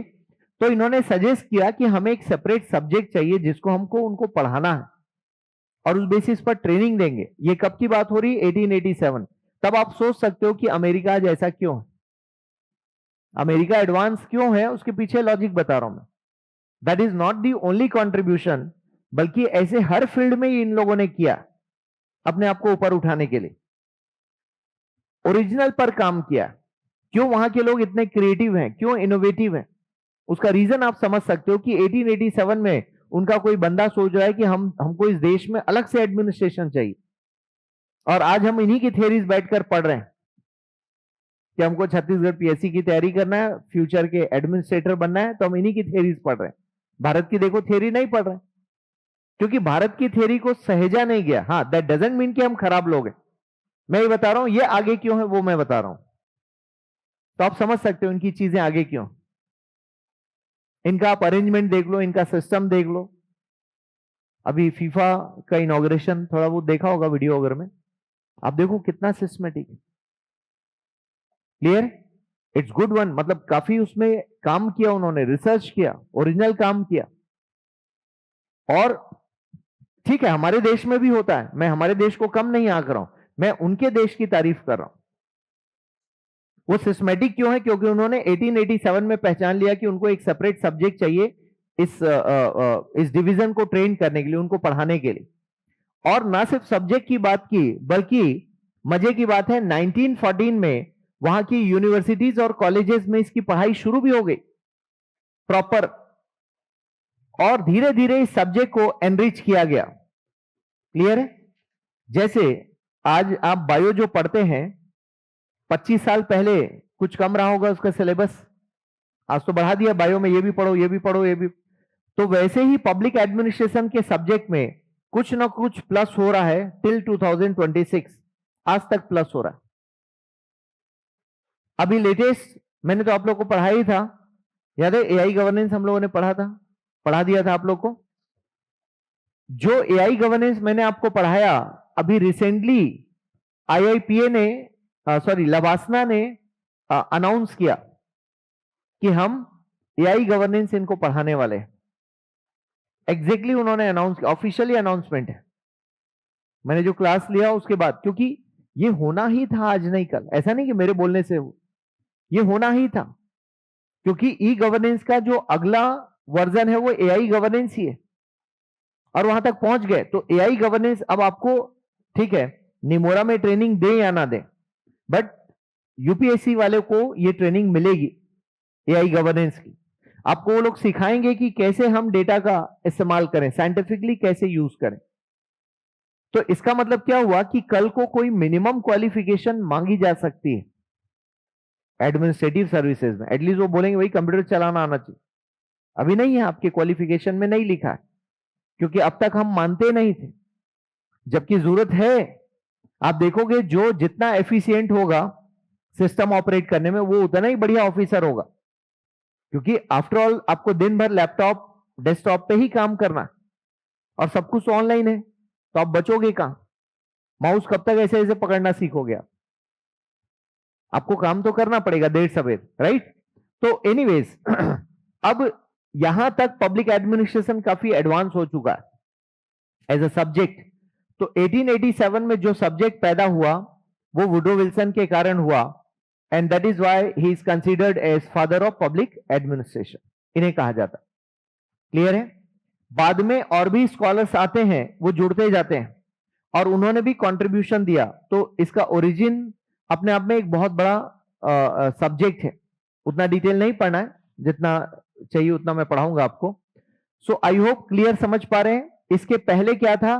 ये फील्ड में तो थे, काम तो करते थे, क्लरिकल वर्क हमारे देश में भी काम कर रहे थे। आप देखोगे अकबर के टाइम पे कोई तो एडमिन था ही, विजयनगर में कोई तो एडमिनिस्ट्रेशन रहा होगा, आप पढ़ते भी हो वहां का एडमिन कैसा था, ठीक है? पढ़ते सभी जगह, लेकिन थेरिटिकल उसको एक सब्जेक्ट के तौर पर अमेरिका से स्टार्ट किया गया। और 1887 में आप सोचो इस टाइम पे भारत कहां था? तो 1885 में हमारे कांग्रेस आ रही थी। तो अब आप पूछ सकते हो सर इसके पहले भी तो हमारे यहाँ ईस्ट इंडिया कंपनी आ चुकी थी, उनका भी तो एडमिन था, but not as a subject, काम के तौर पे था। वो पीछे से चले आ रहा था, इसलिए सीख लिया था लोगों ने कि एडमिन से काम क्या करवाना चाहिए। इनफैक्ट हमारे यहाँ सिविल सर्वेंट ऑफिशियली अपॉइंटेड थे, इससे पहले ही अपॉइंट हो चुके थे, 1700 में अपॉइंट हो चुके थे। तो आप बोलेंगे सर पब्लिक एड तो था वो, लेकिन फील्ड में था, सब्जेक्ट के तौर पर वो नहीं था कभी भी। एज अ सब्जेक्ट जिसमें थियरीज लिखी गई, काम कैसे होना है, क्या करना है, वो 1887 में आता है। और इनका 1883 में एक कानून आता है, उसको कहा गया पेंडल्टन एक्ट। और ये क्या था? मेरिट बेसिस पर रिक्रूटमेंट का एक्ट था। पेंडल्टन एक्ट, पर्सन के नाम पर वहां पर एक्ट बनते हैं 1883 में। तो मेरिट सिस्टम वहां पर 1883 में आता है। मैंने आपको पहले भी बताया है कि हमारे देश में मेरिट सिस्टम पहले आ चुका था और हमारे यहां पर 1853 में आ चुका है। ब्रिटेन में 1855 में आता है। तो हम लोग अमेरिका और ब्रिटेन से आगे थे मेरिट सिस्टम को लाने में। आप जो एग्जाम दे रहे हो वो मेरिट सिस्टम पर एग्जाम दे रहे हो, क्लियर है? तो उस बेसिस पर अब आप देख सकते हैं कि public administration as a subject यहां पर उसका जन्म हो जाता है। यहां तक ठीक है? अब इस टाइम पीरियड को देखो, ये जो टाइम पीरियड है 1887 का, अब मैं इसे आगे बढ़ा के 1900 लिख दूं, तो अब यहां पर क्या शुरू हो रहा है? इंडस्ट्रियलाइजेशन।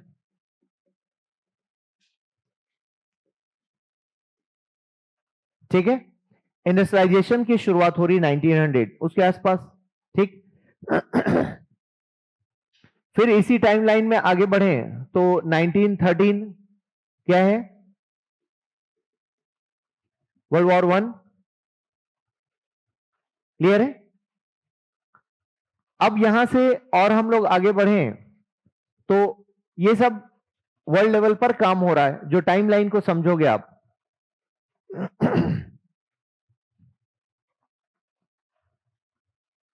वर्ल्ड वॉर टू, यहां पर आप देखोगे कोल्ड वॉर की शुरुआत हो जाती है ऐसा? ये फिनिश होता है और कोल्ड वॉर शुरू होता है। और यहीं पर आप देखोगे कि 1947 और इस पूरे डिकेड में, है ना, काफी सारे देश आजाद होते हैं इंक्लूडिंग इंडिया। टाइमलाइन क्यों समझा रहा हूं, उसका रीजन समझ में आ जाएगा आपको। ये समझना जरूरी है क्योंकि इस सब्जेक्ट के बैकग्राउंड में ये टाइमलाइन इंपॉर्टेंट है कि सब्जेक्ट पर इंपैक्ट कैसे पड़ा। क्योंकि ये सब्जेक्ट लेबोरेटरी में पढ़ने वाला सब्जेक्ट नहीं था, लाइक बायोलॉजी, केमिस्ट्री, फिजिक्स, जिसको लैब में ही डेवलप होना था। और फील्ड में क्या हो रहा है इस बात से कोई लेना देना भी नहीं। That is why this subject was very important, because इसका इस पर इंपैक्ट, देश में क्या चल रहा है इस बात से उसका डायरेक्ट लेना देना था इस सब्जेक्ट का। तो इस कंटेक्स्ट में जब आप 1900 पर आते हो, इंडस्ट्रियलाइजेशन पर आते हो, तो यहां पर कुछ अलग तरह की प्रैक्टिसेस ऑलरेडी चल रही थी। दैट मीन्स इंडस्ट्रीज में प्रोडक्शन को लेकर कुछ काम हो रहा था, how to increase production, then how to manage employees, इस पर काम हो रहा था। फिर यहीं पर काम हो रहा था how to make them more effective and productive, right? ये सब काम इस टाइम पीरियड में चल रहे हैं। तो आप देखोगे कि जो प्राइवेट प्रैक्टिस है वहां से भी पब्लिक एडमिनिस्ट्रेशन के ऊपर इंपैक्ट आता है, क्योंकि इस टाइम पर जो लोग काम कर रहे थे वो अपने फील्ड के एक्सपर्ट थे, इंजीनियर्स, साइंटिस्ट, ये लोग काफी काम कर रहे थे। और साथ ही साथ वो किताब भी लिख रहे थे क्योंकि इंडस्ट्रीज पर उनको फोकस करना था। उन बुक्स में जो उन लोगों ने थियरीज दी उसको हम लोगों ने पब्लिक एडमिनिस्ट्रेशन में भी कंट्रीब्यूशन लिया, क्लियर है? जैसे यहां से आप देखोगे साइंटिफिक मैनेजमेंट की बात आती है, तो पब्लिक एडमिनिस्ट्रेशन में आपको साइंटिफिक मैनेजमेंट पढ़ना पड़ता है ऑफिशियली, आपके सिलेबस में नहीं बट ऑफिशियली, मतलब यूपीएससी में पढ़ना पड़ता है कि इनका कंट्रीब्यूशन क्या था। आप बोलेंगे सर प्रोडक्शन का लेना देना पब्लिक एड से कैसे? तो जो थियरीज ये लोग ऑर्गेनाइजेशन के लिए बना रहे थे, how to manage an organisation, वही प्रिंसिपल पब्लिक एड में भी काम आना था। जब आप भी तो ऑफिस संभाल रहे हो ना, आप गवर्नमेंट ऑफिस संभाल रहे हो और यहां का बंदा प्राइवेट ऑफिस संभाल रहा है, तो उसको बोला जा रहा है कि आपको अपने लोगों से काम लेना है। तो अपने लोगों से काम कैसे लेना है? उनको इफेक्टिव बना के, उनको ट्रेन करके। तो सेम चीज गवर्नमेंट में भी डिसाइड हुआ कि लोगों को ट्रेन करो, उनको इफेक्टिव बनाओ। जैसे मेरे परिवार का आदमी कोई आ गया तो मैं मान लेता हूं कि ईमानदार है, बढ़िया काम करेगा, मेरी बात मानेगा, और ऐसे मैं 8-10 लोगों को अपॉइंट कर लेता हूं अपने फैमिली के। तो मैं उनके प्रोफेशनल एस्पेक्ट पे कभी ध्यान नहीं दे पाऊंगा। रीजन बिहाइंड, क्योंकि उनको मैंने अपॉइंट ही ऐसा किया है। यदि मैं appoint on the basis of merit करूं तो क्या होगा, मैं उन पे फोकस करूंगा, उनके ट्रेनिंग को लेकर अलर्ट रहूंगा, उनके प्रोफेशनलिज्म को लेकर अलर्ट रहूंगा। तो यही होने लगा बाद में, जब उसके नाम के ही लोगों को अपॉइंट किया है तो उनको और बढ़िया से ट्रेन करो। So they focused on training, communication skills, motivation, leadership style, coordination, cooperation, organisation में काम कैसे हो, उनको छूट दी गई। जैसे यहां पर मैंने एक स्कॉलर का नाम लिया है, F W. Taylor. F W. Taylor, he is very famous for scientific management. बहुत ज्यादा फेमस है वो, उनका नाम लिया जाता है scientific management, F W. Taylor, right. अब इन्होंने क्या किया, इनके नाम पर रिकॉर्ड्स है, 5000 से ज्यादा एक्सपेरिमेंट्स किए जाने के लिए फेमस है। आज जो फावड़ा इस्तेमाल करते हो, ठीक है, कितना इजी है वो, ठीक है। एक बेलचा बोलते हैं ना, ऐसे उठा के फेंकते हैं, तो आप देखोगे वो भी उन्हीं का इनोवेशन है। लीवर, जिसको आप 6 क्लास की एनसीईआरटी में पढ़ते हैं, लीवर का यूज कैसे होता है, फिजिक्स, ठीक है ना। कोई वजनी सामान उठाने के लिए लीवर का इस्तेमाल करते हो, तो वो आपके वजन को कम कर देता, और आप डायरेक्ट उस बॉक्स को उठाओ तो बहुत वजन लगेगा। लीवर जैसी चीजों पर काम करने वाले भी वही व्यक्ति थे, एफ.डब्ल्यू. टेलर, है ना। तो उन्होंने किताब लिख दी। अब उनकी थियरीज में से हमको कुछ उठाना है पब्लिक एडमिनिस्ट्रेशन, तो हमने वहां से लिया भी, और हमने बोला हमें भी साइंटिफिक मैनेजमेंट चाहिए। और साइंटिफिक मैनेजमेंट में ही focused on best practice, one best way of doing a job. ऐसा किसने कहा? टेलर ने कहा। टेलर ने यह भी कहा कि लोगों को ट्रेनिंग दो, ज्यादा से ज्यादा ट्रेन करो और उनको स्पेशलाइज बना दो एक चीज में। सोच के देखो, उस जमाने में वो स्पेशलाइजेशन की बात कर रहे हैं, वो लोग डिवीजन ऑफ वर्क की बात कर रहे हैं, डिवीजन ऑफ लेबर की बात कर रहे हैं। तभी तो अमेरिका जैसे देशों में फोर्ड कंपनी, फोर्ड जानते हैं, वहां की बहुत बड़ी कंपनी है और सबसे पुरानी कंपनी है, ठीक है। जनरल इलेक्ट्रिक, जी, बहुत फेमस है, मतलब बहुत बड़ी बड़ी कंपनीज हैं ये। सैमसंग वगैरह तो सब अभी आए हैं, लेकिन उस जमाने में सोच के देखो, इन लोगों ने मर्सिडीज, हालांकि मर्सिडीज जर्मन कंपनी है, लेकिन इन सबको बेस कहां से मिला? फोर्ड कंपनी से मिला। मतलब उस जमाने में उन लोगों ने कार बनाना सिखा दिया कि कार कैसे बनती। क्लियर हो रहा है? उस टाइम पीरियड में जब हम लोग अपने देश को आजाद कराने के लिए स्ट्रगल कर रहे थे, उस वक्त वो कंपनी बना के कार बनाना शुरू कर दिए थे। तो क्यों ना वो देश आगे निकलेगा। हाँ, हम पीछे हैं, उसके रीजंस अलग हैं। तो यहां से आप देख पा रहे हैं कि पब्लिक एडमिनिस्ट्रेशन जैसे सब्जेक्ट में थिंकर्स का रोल कैसा है, मैं ये समझाना चाह रहा हूं। फिर एक और स्कॉलर आते हैं, उनका नाम है, 1916 में वो किताब लिखते हैं, उनका नाम है हेनरी फेयोल। और मैनेजमेंट के 14 प्रिंसिपल्स उन्होंने दिए, वर्ल्ड वाइड फेमस है 14 प्रिंसिपल्स ऑफ हेनरी फेयोल, 14 सिद्धांत दिया। इनको प्रॉफिट ऑफ मैनेजमेंट कहा जाता है, मतलब प्रबंधन का पैगंबर कहा जाता है, प्रॉफिट ऑफ मैनेजमेंट कहा जाता है, इनको उपाधि दी गई। तो आप देखोगे कि हेनरी फेयोल, फिर यहीं पर और भी स्कॉलर्स आते हैं, मैरी पार्कर फॉले, ऐसे बहुत सारे स्कॉलर्स हैं, लेडी हैं। फिर फोर्ड कंपनी के 2 इंजीनियर्स हैं, गुलिक एंड उर्विक, ये दोनों इंजीनियर्स हैं, फोर्ड कंपनी में काम करते थे, इनकी किताबें पढ़ी जाती हैं। तो इतना डिटेल सिलेबस आपका नहीं है, लेकिन बैकग्राउंड में बता रहा हूं कि इन सब का कंट्रीब्यूशन पब्लिक एडमिनिस्ट्रेशन में देखा जाता। इन्होंने अपने प्रिंसिपल्स दिए इस सब्जेक्ट में, क्लियर है? इस सब्जेक्ट के डेवलपमेंट में अपने प्रिंसिपल्स दिए, तब जाके ये सब्जेक्ट धीरे धीरे मजबूत होता जाता है। जैसे इन्होंने हेनरी फेयोल ने बोला कि यदि आप किसी को अकाउंटेबिलिटी दे रहे हैं तो उसको क्या दीजिए, अथॉरिटी भी दीजिए। सोच के देखो, इस तरह के प्रिंसिपल्स इन लोगों ने दिए। समझ में आ रहा है? अब पब्लिक एड में इसका यूज क्या है, क्या बोला कि जब आपको अकाउंटेबिलिटी दे रहे हैं तो अथॉरिटी भी चाहिए ना। यदि मैंने आपको अथॉरिटी दे दी और अकाउंटेबल नहीं बनाया, अथॉरिटी का मतलब पावर दे दिया कि जाओ जिसकी पिटाई करना है कर दो, लेकिन आपको यह नहीं बोला कि गलती करने पर आपको भी पनिशमेंट होगी, तो आप क्या करोगे, अपना गुस्सा निकालोगे, जो आया उसको पीट दोगे आप। क्लियर हो रहा है?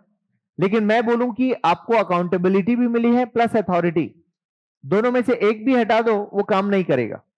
जैसे आपको अकाउंटेबिलिटी तो दे दिया, अथॉरिटी नहीं दिया। जैसे मान लो घर में मम्मी आपको बोल के गई कि छोटे भाई का ध्यान रखना, काम तो दे दिया, लेकिन वो बदमाशी करे तो उसको डांट लगाना ये नहीं बोला, आपको अथॉरिटी नहीं है उसको रोकने की। तो आप तो गलती, छोटा भाई गलती कर रहा था, अब मम्मी बोल कर गई थी उसको देखना गलती ना करे, बदमाशी ना करे, लेकिन उन्होंने पावर नहीं दिया था कि उसको पनिश कर सको। तो आपने बोला मैं मना किया, वो माना नहीं, तो मम्मी बोली देना था 2 थप्पड़ उसको, तो आपने तो मना किया था, मारना नहीं। क्लियर? अकाउंटेबिलिटी तो मिली, अथॉरिटी नहीं है, और अथॉरिटी मिल गई, अकाउंटेबिलिटी नहीं मिली, तो आप राक्षस हो सकते हो, खतरनाक हो सकते हो। पावर तो है, मारो जिसको मारना। जैसे जो आप सुनते होगे ना, वो एनकाउंटर स्पेशलिस्ट सुना होगा, एनकाउंटर स्पेशलिस्ट। अब तक 56 नाना पाटेकर की मूवी आई, दया नायक, जो रियल कैरेक्टर वो दया नायक। अब दया नायक टाइप के लोग पैदा क्यों हुए, उनको जो भी ऑफिसर आया उसने अथॉरिटी दिया, कहा ठोको देखा जाएगा, तो वो हर बार जाके ठोकता गया, उसको मतलब फ्री हैंड अलाउ कर दिया, तो बंदा क्या होगा, पावर डेवलप कर लिया कि मैं जिसको चाहे मार सकता हूं। जिस दिन उसको कनपटी पे लगी तो वो डर गया। ऐसे ही तो होता है ना, मूवीज में देखा आपने। इसका मतलब क्या हुआ, ये प्रिंसिपल कहीं से आया, इसके पीछे कोई बेस है, और ये आपके पब्लिक एड में यूज होता। क्लियर है? तो ऐसे ऐसे प्रिंसिपल्स आए ढेर सारे। जैसे एक और प्रिंसिपल है सुपरविजन का। अब इन्होंने क्या प्रिंसिपल दिया, स्पैन ऑफ अथॉरिटी। स्पैन मतलब ये मेरे अथॉरिटी का दायरा कहां तक है, मैं कहां तक संभाल सकता हूं। तो उस टाइम पर इन लोगों ने सिद्धांत दिया कि बात हो रही है 16 की, ठीक है ना, कि एक पर्सन अपने नीचे बहुत कम लोगों को संभाल सकता है इफेक्टिव तरीके से। पहले तो मैनुअल सुपरविजन था ना, मशीन नहीं है, कंप्यूटर नहीं है, सीसीटीवी नहीं है, तो इन्होंने बोला भाई एक बंदा 1 से 5 लोगों को सुपरवाइज कर सकता है, इससे ज्यादा नहीं कर सकता। अब इन्होंने स्पैन ऑफ अथॉरिटी पर ही बहुत कुछ बोल दिया है। क्लियर है? जैसे इन्होंने बोला कि काम बहुत टेक्निकल है, तो सुपरविजन के सुपरवाइजर के अंडर में कम लोग होंगे। जैसे मान लो बहुत सारे लोग एक साथ मोबाइल का सेटअप लगा रहे हैं और हमको उनको सुपरवाइज करना है, तो क्या होगा, आप 100 लोगों को वैसा बोलकर काम नहीं दे सकते, आपको बहुत क्लोज सुपरविजन रखना पड़ेगा। दैट मीन्स एक सुपरवाइजर के अंडर में 2 लोग काम करेंगे, एक के अंडर में 2 लोग काम करें। मान लो सैटेलाइट बनाने का काम हो रहा है, तो आप सैटेलाइट 100 लोगों को नहीं दे सकते हैं, सब लोग मिलकर सब बनाओ, क्या होगा, क्लोज सुपरविजन। तो उन्होंने ये समझाया कि जब काम जनरल नेचर का हो तो आप अपने नीचे ज्यादा लोगों को सुपरवाइज कर सकते हो। जैसे भंडारा, मंदिर में भंडारा करवाना है, तो इसके लिए तो आप 100 लोगों को भी सुपरवाइज कर लोगे, लेकिन जहां रॉकेट बन रहा है वहां पर एक साइंटिस्ट 2 लोगों को सुपरवाइज कर सकता है अपने नीचे, ज्यादा लोगों को जूनियर नहीं रख सकता, क्योंकि बहुत बारीक काम है। Is it clear? ये सारी थियरीज आपको जानकर आश्चर्य होगा कि सर ये किसी ने दिया है। यस, किसी ने दिया। ये दिखने में छोटे छोटे लगते हैं, लेकिन इस पर पूरे इंडस्ट्री टिकी हुई। क्लियर हो रहा है? पब्लिक एड जब डिटेल में पढ़ा जाता है तो ये सब बहुत इफेक्टिव थियरीज हैं, और कभी टाइम मिले तो फुर्सत में पढ़ भी लेना इस सब्जेक्ट को। आप देखोगे, आप जब ऑफिसर बनोगे तो आपके डिसीजन मेकिंग बहुत इफेक्टिव हो जाएंगे। लोगों को लगे सर बहुत जानते हैं। क्लियर? क्यों? क्योंकि आपने पढ़ रखा है। इसको ऑफिशियली कभी पढ़ लेना एग्जाम से ओवर होने के बाद, जब फ्री टाइम मिले। और एक किताब रखना पब्लिक एड की, क्योंकि आप जिस डिवीजन में काम करने जा रहे हो उसका A to Z यदि आपको पता लग जाए तो आप बहुत इफेक्टिव हो जाओगे वहां, और ये बाकी लोगों को पता ही नहीं होगा, और आप तो उसके कोर में जा चुके हो कि अच्छा ये प्रिंसिपल है, मुझे इस प्रिंसिपल को फॉलो करना है। आप देखोगे डिप्टी कलेक्टर आपका बहुत इफेक्टिव हो जाएगा। Got it? वापस आते हैं, तो इस टाइम पीरियड के हिसाब से आप देखोगे पब्लिक एडमिनिस्ट्रेशन में इनकी थ्योरीज को हम लोगों ने पिक किया, कहा ये जो भी बोल रहे हैं उसको ले लो, और इसी से सिलेबस बन गया। आज जो यूपीएससी का ऑप्शनल में पढ़ाया जाता है उस सिलेबस में ये सब लोग हैं जिनको पढ़ना पड़ता है, और ऐसा करते करते टिल 2026 ये सब्जेक्ट डेवलप हो रहा है, एनरिच हो रहा है, ऐसा आप कह सकते हो। इस सब्जेक्ट का एनरिचमेंट हो रहा है, यहां तक ठीक है। वर्ल्ड वॉर 1 से लेकर यहां तक की जर्नी में बहुत सारे स्कॉलर्स आए, जैसे ये लोग यहां पर आए, इस टाइम पीरियड में आए, साइंटिफिक मैनेजमेंट में आए, तो वैसे ही कुछ स्कॉलर्स इस टाइम पीरियड में भी आते हैं, और जिन्होंने नाम दिया ह्यूमन थियरीज, यहां पर नाम दिया human theories, human relation, sorry human relation theory, मानव संबंध सिद्धांत दिया। तो यहां पर आप देखोगे प्रोडक्शन, इंडस्ट्री, मशीन, इनका ज्यादा लेना देना था, है ना। 20, 30, 40 साल के आगे किस पर बात हो रही? ह्यूमन पर बात हो रही है, प्रोडक्शन पे नहीं बात हो रही। इन लोगों ने सिर्फ प्रोडक्शन पे बात किया, ह्यूमन पे कम बात किया। पूरा फोकस कैसा था? प्रोडक्शन पे, इफेक्टिवनेस पर, इनको मतलब नहीं था, इसीलिए इसको मैकेनाइज्ड एरा कहा जाता है, मतलब सिर्फ मशीन्स की वजह से ये डील कर रहे थे, और ह्यूमन बीइंग को मशीन मानते थे ये लोग। लेकिन इस एरा में पहुंचते पहुंचते क्या हो गया, 1939 के आसपास ह्यूमन रिलेशंस पर काम होने लगा। मतलब जो व्यक्ति ऑफिस में काम करने आ रहा है या जो व्यक्ति फैक्ट्री में काम करने आ रहा है वो ह्यूमन बीइंग पहले है, और उसको वैसा डील करो। तो यहाँ के जो स्कॉलर्स हैं, यहाँ के जो थिंकर्स हैं, उन्होंने रिलेशन पे काम किया। जैसे एक एग्जांपल देता हूं, यहां पर एक व्यक्ति आते हैं एल्टन मेयो। अब ये क्या है? सोशियोलॉजिस्ट है। अब इनको क्यों पढ़ना है यहां पर? आप बोलोगे सर ये तो सोशियो वाले हैं। इसलिए पढ़ना है क्योंकि इन्होंने फैक्ट्रीज पे जाके सर्वे किया। Elton Mayo, what he did, इनको फैक्ट्री ओनर ने बुलाया कि साहब हमारा एम्प्लॉय का टर्नओवर बढ़ गया, दैट मीन्स लोग काम छोड़ छोड़कर जा रहे हैं, ठीक है। तो इन्होंने बोला रीजन कुछ तो होगा, तो बोले हमको नहीं समझ में आ रहा, आप अगर देखो। वो उस फैक्ट्री में जाते हैं और उन्होंने देखा कि उस फैक्ट्री के एम्प्लॉइज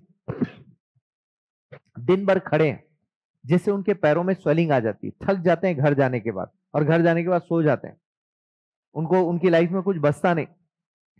आपस में बातचीत करने की परमिशन नहीं थी पहले जमाने में। फैक्ट्रीज में मशीन्स का शोर बहुत होता था, क्योंकि मशीन्स का मेंटेनेंस उतना नहीं था, उतनी सॉफ्ट मशीनें नहीं होती थी। तो उन्होंने कहा कि ग्रीसिंग करने की जरूरत है, ऑयलिंग की जरूरत है मशीन्स को, ऑयलिंग कीजिए, शोर कम होगा, क्योंकि ब्रेन में हमिंग होते रहती है पूरे टाइम। आप देखोगे जो लोग लंबे समय तक फैक्ट्री में काम करते हैं वो थोड़े बहरे हो जाते हैं। कोई होगा आस पड़ोस में या जान पहचान में, आप देखोगे वो लोग ऊंचा सुनते हैं, क्योंकि शोर बहुत होता है। उनको ईयर प्लग दिए जाते हैं फैक्ट्रीज में जाने, क्योंकि शोर बहुत आता है वहां पे। तो बोले कि इनको आपस में बात करने की परमिशन भी दो। परमिशन थी नहीं। बोले सुख दुख कहां बांटेंगे? मतलब 40s में जाकर वो लोग सोच रहे हैं कि सुख दुख के बारे में, यहां नहीं सोचा गया। यहां बोला प्रोडक्शन चाहिए, कैसे भी करके करो, हमें नहीं पता आपका क्या होगा। लेकिन 40 साल बाद ह्यूमन थियरीज पर काम हो रहा है। बोले व्यक्ति को पहले मनुष्य मानो, वो मनुष्य पहले, और उसको उसके अकॉर्डिंग ट्रीट करो, एंड देन फिर वो इफेक्टिवली काम करेगा। तो उसके जो ह्यूमन एस्पेक्ट है उस पर काम हुआ। तो पब्लिक एडमिनिस्ट्रेशन में बाद में इनको भी ले लिया गया कि भैया जब अपने नीचे वाले लोगों से काम करवाना है तो उनके ह्यूमन एस्पेक्ट को पहले समझो, वो भी इंसान है, उनको तकलीफ होगी तो काम कैसे करेंगे। बोला उनको टी ब्रेक्स दो। तो टी ब्रेक कब होता है? तो बोले नहीं होता। तो बोले एक साथ इनको टी ब्रेक दो और दिन में 3 से 4 बार, तो हर बार वो नए फ्रेश एनर्जी के साथ आएंगे। और बोले जब भी ब्रेक होगा इनको फ्री छोड़ दो, क्या करना है उनके ऊपर छोड़ दो। मैं एक बार होंडा के शोरूम गया था, सर्विस सेंटर, तो मैं एग्जैक्ट लंच टाइम पे पहुंचा। मैंने देखा प्राइवेट सेक्टर में कैसे इन थियरीज का इस्तेमाल होता है। क्लियर है? वो लंच टाइम था, वो लोग सब एक डार्क रूम में बैठे थे, अंधेरा था उस कमरे में, और एक साइड में टीवी चल रही थी। वहां दो ऑप्शन था, या तो टीवी देख लो या तो इधर मुंह करके आप रेस्ट कर लो। तो कुछ लोग टीवी देख रहे थे और कुछ लोग आंख बंद करके लेटे हुए थे, कुछ चेयर में बैठे थे, कोई मोबाइल में लगा हुआ था। उस टाइम पे इतना सोशल मीडिया नहीं आया था, आज से 10 साल पुरानी बात बोल रहा हूं। तो मैंने कहा देखो ये लोग कितना मेयो को फॉलो कर रहे हैं। वो एग्जैक्ट मेयो ही था वहां पे। तो मैंने पूछा है रोज ऐसे ही? बोले हाँ, हमारे इनको डिस्टर्ब नहीं करते, लंच टाइम में इनको छोड़ देते हैं आधे एक घंटे के लिए कि आराम करना आराम करो, टीवी देखना टीवी देखो, जिसको जो करना है वो करो, लेकिन यहां से बाहर नहीं जाना। आप बाहर क्यों नहीं जाना? बाहर गए तो आप फिर आराम नहीं करोगे और काम इफेक्ट होगा। तो आपको ब्रेक में बाहर नहीं जाना, यहीं रहना है, यहीं रेस्ट करना है। आंख बंद करके आप 15 मिनट का नैप ले लो, राइट? बंदा रिचार्ज हो जाएगा ना उसके बाद, दिन भर से वो सुबह से आया हुआ है। तो सी द टेक्निक्स। प्राइवेट वाले क्यों आगे हैं? क्योंकि वो प्रिंसिपल्स के साथ चलते हैं। गवर्नमेंट में ऐसा कुछ नहीं। गवर्नमेंट में आप देखो 4 बजे वो तैयारी शुरू कर दे, काउंटर क्लोज, उसका कोई सिद्धांत ही नहीं है। वो आया 11 बजे, 4 बजे काउंटर क्लोज, 5 बजे जाना है लेकिन पहले ही लगा देगा, बस है भाई हमारी। और एकदम आप 5 बजे कभी नया रायपुर पहुंचना, 4:45, आपको लगेगा मंत्रालय के अंदर भूकंप आ गया है। लिटरली वो लोग भागते हैं। ठीक 5 बजे पूरी भीड़ निकलती, भागते हैं वो लोग। बस में जगह नहीं मिलेगी या बैठने की जगह नहीं मिलेगी, एकदम ऐसा लगता है भूकंप आया, सब भाग रहे हैं, बाहर निकल रहे हैं बिल्डिंग से। और आप अपनी घड़ी मिला सकते हो, इतने पंक्चुअल हैं वो लोग। सरकारी आदमी पंक्चुअल होना ठीक नहीं है ना? एनीवेज, तो आप देखोगे उस जमाने में एल्टन मेयो ने ह्यूमन रिलेशंस पर बात किया, और ऐसा करते करते नई नई थियरीज 2026 तक वो थियरीज आ रही हैं अभी भी। तो आप बोलेंगे सर अभी भी ये थिंकर्स, अब नए थिंकर्स आ गए, नए लोग कंट्रीब्यूट कर रहे हैं। जैसे किसी ने बोला ना एआई गवर्नेंस में ट्रेन करो इनको, किसी ने तो बोला होगा। तो उसको आपको पढ़ना नहीं, लेकिन मैं ये बताना चाह रहा हूं ये सब चलता गया और यहां तक पहुंचे। क्लियर है? 1887 के बाद अमेरिका ने क्या किया, अपने यूनिवर्सिटीज में पब्लिक एडमिनिस्ट्रेशन नाम का एक सेपरेट डिपार्टमेंट ही एस्टेब्लिश करा दिया। डिपार्टमेंट समझते हो? जैसे केमिस्ट्री डिपार्टमेंट, बायो, वैसे पॉलिटिकल साइंस डिपार्टमेंट था, उससे अलग एक डिपार्टमेंट एस्टेब्लिश कर दिया कि इस पर रिसर्च होगा, इस पर काम होगा, इस पर पढ़ाई करवाई जाएगी। सेपरेट का एक सब्जेक्ट डेवलप करो, तो सब्जेक्ट तो डेवलप हो गया। और धीरे धीरे उस सब्जेक्ट को इतना इंप्रोवाइज करवाया उन लोगों ने कि आज उस सब्जेक्ट के एक्सपर्ट जो अमेरिका में है वो हमारे देश में नहीं है कंपेरेटिवली। क्योंकि हमारे यहां पर हम प्रोफेशनलिज्म पर थोड़ा कम बिलीव करते हैं, वो भी गवर्नमेंट सेक्टर में। वो लोग बहुत ज्यादा बिलीव करते हैं इस चीज को। तो उनके यहां पर तो काफी एडवांस है पब्लिक एडमिनिस्ट्रेशन, हमारा थोड़ा सा स्लो मोड है। ठीक है? हम बाद में धीरे धीरे करके सीखते हैं, वहां जो चीज हो जाती है उसको हम बाद में लेकर आते हैं और धीरे से हम इंप्लीमेंट करते हैं। जैसे अभी आप देखोगे सिटीजन चार्टर एक इनोवेशन है वहां का, ब्रिटेन का है वैसे तो, 91 में आया और हम लोग इसको कॉपी किए 97 में। बट आज भी उसके बारे में आपको पता ही नहीं है। क्यों नहीं पता है? बिकॉज आप कॉमन मैन हैं। आज यहां आप क्लास में बैठे हैं इसलिए सिटीजन चार्टर के बारे में पढ़ रहे हैं। गवर्नमेंट के बहुत सारे एम्प्लॉइज को पता ही नहीं है सिटीजन चार्टर क्या है। नागरिक घोषणा पत्र, नागरिकों के लिए घोषणा पत्र, सेंट्रल गवर्नमेंट के हर मिनिस्ट्री को कंपलसरी है कि आप जो भी काम कर रहे हो वो अनाउंस करो, कितने प्राइस में, किस क्वालिटी में, किस क्वांटिटी में, कौन देगा, कैसे दोगे, कब दोगे, कहां दोगे, सब लिखो, every detail. That is called citizen charter, charter for the citizen. ये इशू कौन करेगा? गवर्नमेंट कंपनीज, गवर्नमेंट डिपार्टमेंट, सबके लिए कंपलसरी, सेंट्रल गवर्नमेंट में, स्टेट में नहीं है। स्टेट वालों को पूछो तो पता भी नहीं। आप किसी सीनियर ब्यूरोक्रेट से पूछना, सर सिटीजन चार्टर क्या है? पता नहीं यार क्या है, सोच के देखो। क्लियर है? तो ये हालात है हमारे यहां, हम कॉपी तो करते हैं बट उसका इंप्लीमेंटेशन प्रॉपर नहीं होता। तो एनीवेज हमारे देश में 97 में आ गया था। 13 में जाकर डॉक्टर मनमोहन सिंह ने बोला कि this is compulsory for each and every ministry. 13 में, 91 से 97 से आया, 13 में जाके कंपलसरी किया। लेकिन जैसे ही मोदी गवर्नमेंट आई उन्होंने कहा ठीक है ये तुम्हारा था, हमारा तो कुछ और होगा। ध्यान नहीं देते हैं लोग अच्छे इनोवेशंस पर, जबकि वो बहुत बढ़िया चीज है, कस्टमर सेटिस्फैक्शन के लिए बहुत बढ़िया चीज है। आज जो कंप्लेन सिस्टम आपने बोला ना, सीएम हाउस सीएम कंप्लेन वाला कंप्लेन लाइन, वो वहीं से तो निकल कर आया है कंप्लेन करना, मतलब कस्टमर को सेटिस्फैक्शन दो। वो जो कंप्लेन वो क्या है, क्या बोला मैंने, सिटीजन चार्टर, वो क्या है कि यदि आप कोई सर्विस से डिससेटिस्फाइड हैं तो आप उनसे बात करो, कॉल नंबर होगा। जैसे ट्रेन का खाना गंदा मिला तो आप क्या करो, रेलवे मंत्री को ट्वीट कर दो, और मान लो फट से फोन आ गया रेलवे मंत्री का या रेलवे ऑफिस से कि अरे भाई अभी आपका खाना चेंज कराते हैं, तो आपको अच्छा लगेगा। क्लियर है, यही तो चाहते हैं सब लोग। जैसे अभी सीएम हाउस में क्यों लॉन्च हुआ ये, कि कोई भी पब्लिक की कंप्लेन है वो डायरेक्ट मुझ तक आनी चाहिए, अलग से एक सेल बना, अलग से सुपरविजन होगा। अब ये एक्सपेरिमेंट सिंगापुर में पहले ही हो चुका है, डीएमयू, डिलीवरी मॉनिटरिंग यूनिट के नाम पर। वहां के प्राइम मिनिस्टर के ऑफिस में अलग से सेल था जिसमें इंपॉर्टेंट स्कीम्स के इंप्लीमेंटेशन को वो सेल फोकस करके देखता था। जैसे अभी नीट का पेपर लीक हुआ तो धर्मेंद्र प्रधान या बाकी लोगों ने क्या कहा कि प्रधानमंत्री का ऑफिस अलग से देख रहा है इस मैटर को। ऐसा क्यों बोलना पड़ा, हम उसकी इंपॉर्टेंस को शो कर रहे हैं कि नीट का एग्जाम उनकी देखरेख में हो रहा है। भाई वो तो प्राइम मिनिस्टर है, हर चीज में कहां कहां हाथ डालेंगे वो, ऐसे तो सारी चीज इंपॉर्टेंट हो जाएगी उनके लिए, फिर मंत्री किस काम का। तो धर्मेंद्र प्रधान से काम नहीं हो रहा है या शिक्षा मंत्री से काम नहीं हो रहा है, इसीलिए हमें क्या करना पड़ा, अलग से प्रधानमंत्री के अंडर में एक डिवीजन बनाना पड़ा, नीट एग्जाम को सीधे प्रधानमंत्री सुपरवाइज करेंगे। इसका मतलब वो काम इंपॉर्टेंट है, तो ऐसे ही मंत्री का भी इंपॉर्टेंट होना चाहिए। तो हर राजा को ऐसा करना पड़ता कि वो अपने अंडर में कुछ स्पेशल डिपार्टमेंट्स को रखता है ताकि सुपरवाइज कर सके। दिस शोज कि वो इंपॉर्टेंट मानता है उन एरियाज को। कुछ समझ पा रहे हैं?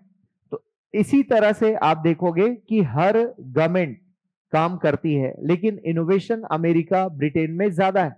हमारे देश में हम लोग सिर्फ कॉपी करते हैं, हमारा अपना कुछ भी नहीं। आरटीआई हमारा अपना नहीं, हम बाहर से लेकर आए। सिटीजन चार्टर हमारा अपना नहीं है, बाहर से लेकर आए। ई गवर्नेंस हमारा अपना नहीं, हम बाहर से लेकर आए। वो लोग जितने आगे निकल गए हम उतने ही पीछे हैं अभी। क्लियर है? हाँ, दैट डजंट मीन कि भारत खराब है, मैं ये नहीं कह रहा हूं, लेकिन मुद्दा यह है कि हम उनसे वो चीज नहीं सीख पाते हैं जो वो लोग करके आगे निकल जाते हैं। क्लियर है? 91 में उन देशों में उन लोगों ने न्यू पब्लिक मैनेजमेंट एक रिवोल्ट पैदा कर दिया। हम उसका हार्डली 20 से 25% ही हमारे देश पर अप्लाई कर पाए आज 2026 में बैठे बैठे। क्लियर है? वो लोग कब से करके आगे निकल गए और स्मार्टली अपने मैक्सिमम गवर्नमेंट सेटअप को पब्लिक में हैंड ओवर कर दिया। यही था 91 में, जबकि हम उसको क्या बोल के रह गए, एलपीजी बोल के रह गए। New economic reform, new economic policy 91 में आप पढ़ते हो, ये सब हमने बोला, लेकिन हम पीछे रह गए। तो पब्लिक एडमिनिस्ट्रेशन के इनोवेशन में ये जितने आगे हम उतने ही पीछे रह गए। तो ये एक जर्नी है सब्जेक्ट के डेवलपमेंट की। तो यहां तक कुछ समझ पाए? मैंने शुरू किया कि सब्जेक्ट क्या है, कहां डील होता, ठीक है ना। तो सब्जेक्ट पब्लिक एडमिनिस्ट्रेशन दिखता कहां पर है आप पूछोगे, तो ये सबसे ज्यादा विजिबल पार्ट है गवर्नमेंट का। जैसे ट्रैफिक पुलिस खड़ा हुआ है तो वो पब्लिक एडमिनिस्ट्रेशन का पार्ट है। रात में आपके घर में बिजली आ जाती है, स्ट्रीट लाइट जल जाती है, वो कोई ना कोई पब्लिक एडमिनिस्ट्रेशन का हिस्सा ही काम कर रहा है। क्लियर हो रहा है? आपके एंटरटेनमेंट के लिए गवर्नमेंट जंगल सफारी बनाती है, आपके लिए फाउंटेन लगवाती है, वो भी क्या है, पब्लिक एडमिनिस्ट्रेशन से ही काम हो रहा है। तो सब कुछ जो पब्लिक के लिए हो रहा है वो पब्लिक एडमिनिस्ट्रेशन के लोग ही देखते हैं। फिर उसमें ब्यूरोक्रेट्स हैं, ऑफिस के लोग हैं, राइट। पूरा डिवीजन ही पब्लिक एडमिनिस्ट्रेशन कहलाता है। तो पब्लिक एडमिनिस्ट्रेशन कहलाने के लिए जरूरी नहीं कि पब्लिक एड पढ़ के जा रहे हो, इंजीनियर्स भी जो काम कर रहे हैं, पीडब्ल्यूडी के इंजीनियर्स, वो भी पब्लिक एड का हिस्सा है। क्लियर हो रहा है? हाँ, टॉप में ब्यूरोक्रेट्स होते हैं इसको संभालने के लिए, तो तय है वही लोग संभालते हैं इसको। कोई डाउट यहां तक? मैं जीरो से मैंने स्टार्ट कर दिया है, लेकिन अब आप रिवीजन करना ना छोड़ें। तो जो लोग डबल पढ़ रहे हैं मुझसे, वो आप डाउट भी पूछें ताकि बाकी लोगों को भी, आपके डाउट से बाकी लोगों को भी क्लियर होता। तो डाउट आ रहे हैं तो डेफिनेटली पूछिए। जो नए बच्चे हैं उनके लिए भी फ्रेश स्टार्ट है, पुराने के लिए भी फ्रेश स्टार्ट है, ठीक है। इसका जो सिलेबस है वो आपको पाथ की वेबसाइट पे मिल जाएगा, आई होप सबके पास है, और नहीं है तो आप डाउनलोड कर लेंगे। और सिंपल है, पीवाईक्यूज भी वहां पर हैं। आपको एक चार्ट भी मिला है, वो चार्ट भी आपके पास है जिसमें क्वेश्चंस डले हुए हैं, तो आप स्टडी मटेरियल पे जाएंगे पाथ की साइड पर, देन सिलेबस में फिर आपको यहाँ पर क्लिक करना है सीजीपीएससी में, और फिर यहाँ पर मेंस का सिलेबस, तो ये आपका मेंस का सिलेबस है ये, ठीक है, हिंदी इंग्लिश दोनों में लिखा हुआ है। तो आप इसे डाउनलोड कर लें, अपने मोबाइल पे रख लें, जैसा भी है। यहां से आप देखेंगे पब्लिक एडमिनिस्ट्रेशन का सिलेबस आपको दिखता है। यहां से public administration and private administration, under liberalisation, new public administration, development administration, ये पूरा चलेगा, ठीक है ना, कंप्लीट यहां तक। तो ये वाला जो पार्ट है एडमिनिस्ट्रेटिव स्ट्रक्चर, ये बस गिरीश सर लेंगे, बाकी ये पूरा आपको पढ़ना। डिवाइड नहीं किया इन्होंने, लेकिन हमें डिवाइड करके पढ़ना है, ठीक है। तो एग्जीक्यूटिव जुडिशरी यहां तक, तो यहां से आगे पूरा पब्लिक एड है आपका। तो ये ओरिजिन वाला पार्ट है, बीच में प्रिंसिपल्स हैं, और फिर लास्ट में पॉलिटी है। जैसे ये सब पॉलिटी का पार्ट है ना। District sorry control on administration in India, parliamentary, financial, judicial, executive, Lokpal, Lokayukta, right to information, panchayat, municipality, parliamentary form of government, presidential form of government, unitary government, federal government, theory of separation of power, ये सब polity. तो origin, theories and polity, 3 part में divided है। तो सभी के लिए subject बिल्कुल नया है, आप जीरो पर, मतलब मैंने भी ऐसा नहीं कि बचपन में पढ़ रखा है ना, मैंने भी यूपीएससी में पढ़ा। हाँ, मेरे कुछ सब्जेक्ट स्ट्रांग इसलिए हो गए क्योंकि मैंने बीबीए किया, एमबीए किया, तो उसमें इसकी आधी चीजें थी ऑलरेडी, और फिर तीसरा मैंने पब्लिक एड पढ़ लिया, तो मेरे बिल्कुल यूपीएससी की लाइफ में ब्लड में घुस गया है सब्जेक्ट, है ना। इतना घुसा कि मैं फेल ही हो गया उसमें, मतलब इसी में सबसे कम नंबर आए मुझे पब्लिक एड में, अदरवाइज मैं पास कर गया होता एग्जाम। क्योंकि यूपीएससी मास्टरी नहीं चाहती, यूपीएससी बोलती है मास्टर बन गया, इसको हटाओ, हमें स्टूडेंट चाहिए। इसका मतलब आप बहुत ज्यादा जब एक्सपर्टीज के साथ लिखते हैं, यूपीएससी की बात बता रहा हूं, यहाँ अलग मैटर, वो यूपीएससी को समझ में आ जाता है कि ये सब्जेक्ट का मास्टर हो गया, हमें मास्टर्स नहीं चाहिए। क्लियर है। तो मैंने इतनी किताबें पढ़ ली थी तैयारी के दौरान कि मेरा अपना नॉलेज ही इधर उधर से गिर रहा था, ऐसे बह बह के गिर रहा था, इतना हो गया था, मैं संभाल नहीं पा रहा था एग्जाम हॉल में कि क्या लिखूं क्या छोड़ूं। मतलब मैंने इतना डेवलप कर लिया था इस सब्जेक्ट को बहुत, क्योंकि मुझे मतलब प्यार था इस सब्जेक्ट से, तो मैं बहुत घुस गया अंदर। मैनेजमेंट पहले से पढ़ रखा था, वो और स्ट्रांग हो गई थियरीज। मैं पब्लिक एड पढ़ने के लिए मैंने एमबीए की किताबें पढ़ डाली, तो मेरा मतलब प्री में बहुत मास्टरी थी मेरी। खैर, तो इन सब का लेना देना इतना ही है कि आपको कम पढ़ना है ना, ज्यादा नहीं पढ़ना, मास्टरी नहीं करनी। तो बहुत अच्छा सब्जेक्ट है, आप पढ़ोगे तो आपको मजा भी आएगा। और मैंने जैसा रिकमेंड किया आपको कि बाद में जब पास हो जाओ तो इसको अलग से किताब रख लेना, अच्छे से पढ़ना इस सब्जेक्ट को, क्योंकि आपका टारगेट सिर्फ डिप्टी कलेक्टर नहीं है, आपका टारगेट है एक अच्छा ऑफिसर बनना, ताकि गवर्नमेंट आपको पहचाने कि ये बढ़िया काम करता है, इसको कोई भी काम दो तो परफेक्टली फिनिश करके देता है। वो इमेज जिस दिन बनेगी ना, तो हर आईएएस आपको लेने के लिए आगे दौड़ेगा और आपका नाम फेमस हो जाएगा। कुछ ऑफिसर्स को मैं जानता हूं जो स्टेट सर्विसेज के हैं, उनको लेने के लिए हर ऑफिसर पीछे पड़ा रहता है, मतलब सीएम हाउस तक फोन चला जाता है कि ये लड़का मुझे चाहिए, क्योंकि हर कोई चाहता है ना कि उसके अंडर में, भाई पाता है इस एकेडमी में मैं क्या चाहूंगा, मेरे जितने भी लोग हैं बैकएंड के लोग वो एक्सपर्ट हों, ताकि मैं बोलूं और काम कर दें, तो ऐसा हर कोई चाहता है। तो वैसे ऑफिसर बनना, उनकी पूछ परख बहुत होती है, काम जरूर मिलेगा आपको शुरू में बहुत ज्यादा, लेकिन आप देखोगे आप एंजॉय करोगे बाद में, जब आप सीनियर हो जाओगे तब एंजॉय करोगे, फिर आपको अथॉरिटी मिलेगी, सीएम हाउस खुद आपको चल के बड़ा बड़ा काम देगा, और वो इतने काम देंगे कि आपको लगेगा वाह, ये तो आईएएस को भी नहीं मिला, क्योंकि उनका भरोसा स्टेट वालों पे ज्यादा होता है, डिप्टी कलेक्टर्स पे ज्यादा। सौम्या चौरसिया कौन थी, डिप्टी कलेक्टर थी ना वो, और वो सीएम की राइट हैंड थी, मतलब वो आईएएस तक को ट्रांसफर दे दी थी, हाँ जी, ऐसे बात करती थी वो। आज जेल में बात अलग है, सबके दिन फिरते हैं, लेकिन वो डील करती थी ऐसा, सौम्या चौरसिया। बाकी स्टोरीज अपनी जगह है, अभी हमको एडमिनिस्ट्रेशन वाला समझना है पार्ट। तो लोकल जो ऑफिसर्स होते हैं उनपे लोकल सीएम वगैरह का बहुत भरोसा था। आप दिल्ली जाओगे तो मैटर अलग है, फिर आईएएस की पूछ परख होगी, आपको वैसे दिल्ली नहीं बुलाया जाएगा, लेकिन जब आप यहाँ काम करते हो तो ये लोग लोकल्स पे ज्यादा भरोसा करते हैं, ये हमारे गांव देहात का आदमी है, ये ठीक है, ठीक है ना, और आपको ज्यादा काम मिलता है। ठीक, तो ये सब चीजें हैं कुल मिला के। पहले तो अभी एग्जाम पास करते हैं, आगे की स्टोरी बाद में। यहाँ तक रखते हैं आज, कल मिलते हैं। कल नहीं, कल तो क्लास नहीं, परसों है मंडे, ठीक है। थोड़ा पढ़ के आएंगे, जो ऑलरेडी पढ़े हुए हैं वो पढ़िए एक बार, मैं मतलब दोबारा करा दे रहा हूँ ताकि किसी को दिक्कत ना आए, और आपको जहाँ प्रॉब्लम एरिया है वो पढ़ भी लेंगे। नोट्स आपको मिले हुए हैं, नोट से पढ़िए, और बाकी तो मैं समझा रहा हूँ, ठीक है। कुछ चीजों को लिखेंगे, कुछ चीजों को समझेंगे, और ऐसा कॉम्बिनेशन में आगे बढ़ेंगे। क्वेश्चन पेपर भी आपको पता ही है, और नए लोगों को बता दूं कि यही स्टडी मटेरियल में आप जाएंगे तो यहाँ PYQs लिखे हुए हैं, है ना। PYQ पे सेलेक्ट करेंगे और CGPSC में आएंगे, then you will find this one, mains. तो मेंस में ये सिंगल कलेक्शन है, और ये 200-250 पेजेस का कलेक्शन है। इसमें 12 से लेकर अभी तक के, मतलब अभी इस साल का डलना बाकी है, डल जाएगा वो। तो सारे क्वेश्चंस एक जगह है, और एक हमने चार्ट भी दे रखा है न्यूज़पेपर टाइप का। तो नए बच्चों को नहीं मिला होगा तो कलेक्ट कर लीजिएगा, मिल गया तो अच्छी बात है। उसी का ये अलग वर्जन है, 263 पेजेस का है। इसमें सारे क्वेश्चंस एक जगह कर दिए हम लोगों ने। तो ये क्वेश्चंस देख लेंगे आप, हर चीज का पेपर है इसमें, और 24 तक के सारे पेपर है ना। 2 वर्ड्स वाले, सॉरी 2 मार्क्स वाले एक तरफ हैं, 4 वाले एक तरफ हैं, ऐसा हमने सजा दिया है उसको ताकि आपको देखना आसान हो जाए। तो ये सब देख लीजिएगा आप, राइट। सब कुछ फ्री में अवेलेबल है, आप चाहें तो इसका प्रिंट आउट भी निकाल सकते हैं। चलिए, कल आपसे फिर मुलाकात होगी, मंडे को मिलते हैं हम लोग। ये लिखा है कुछ थोड़ा बहुत, ठीक है। हाँ, कॉपी ब्लैंक नहीं रहनी चाहिए आपकी। Okay then, thank you.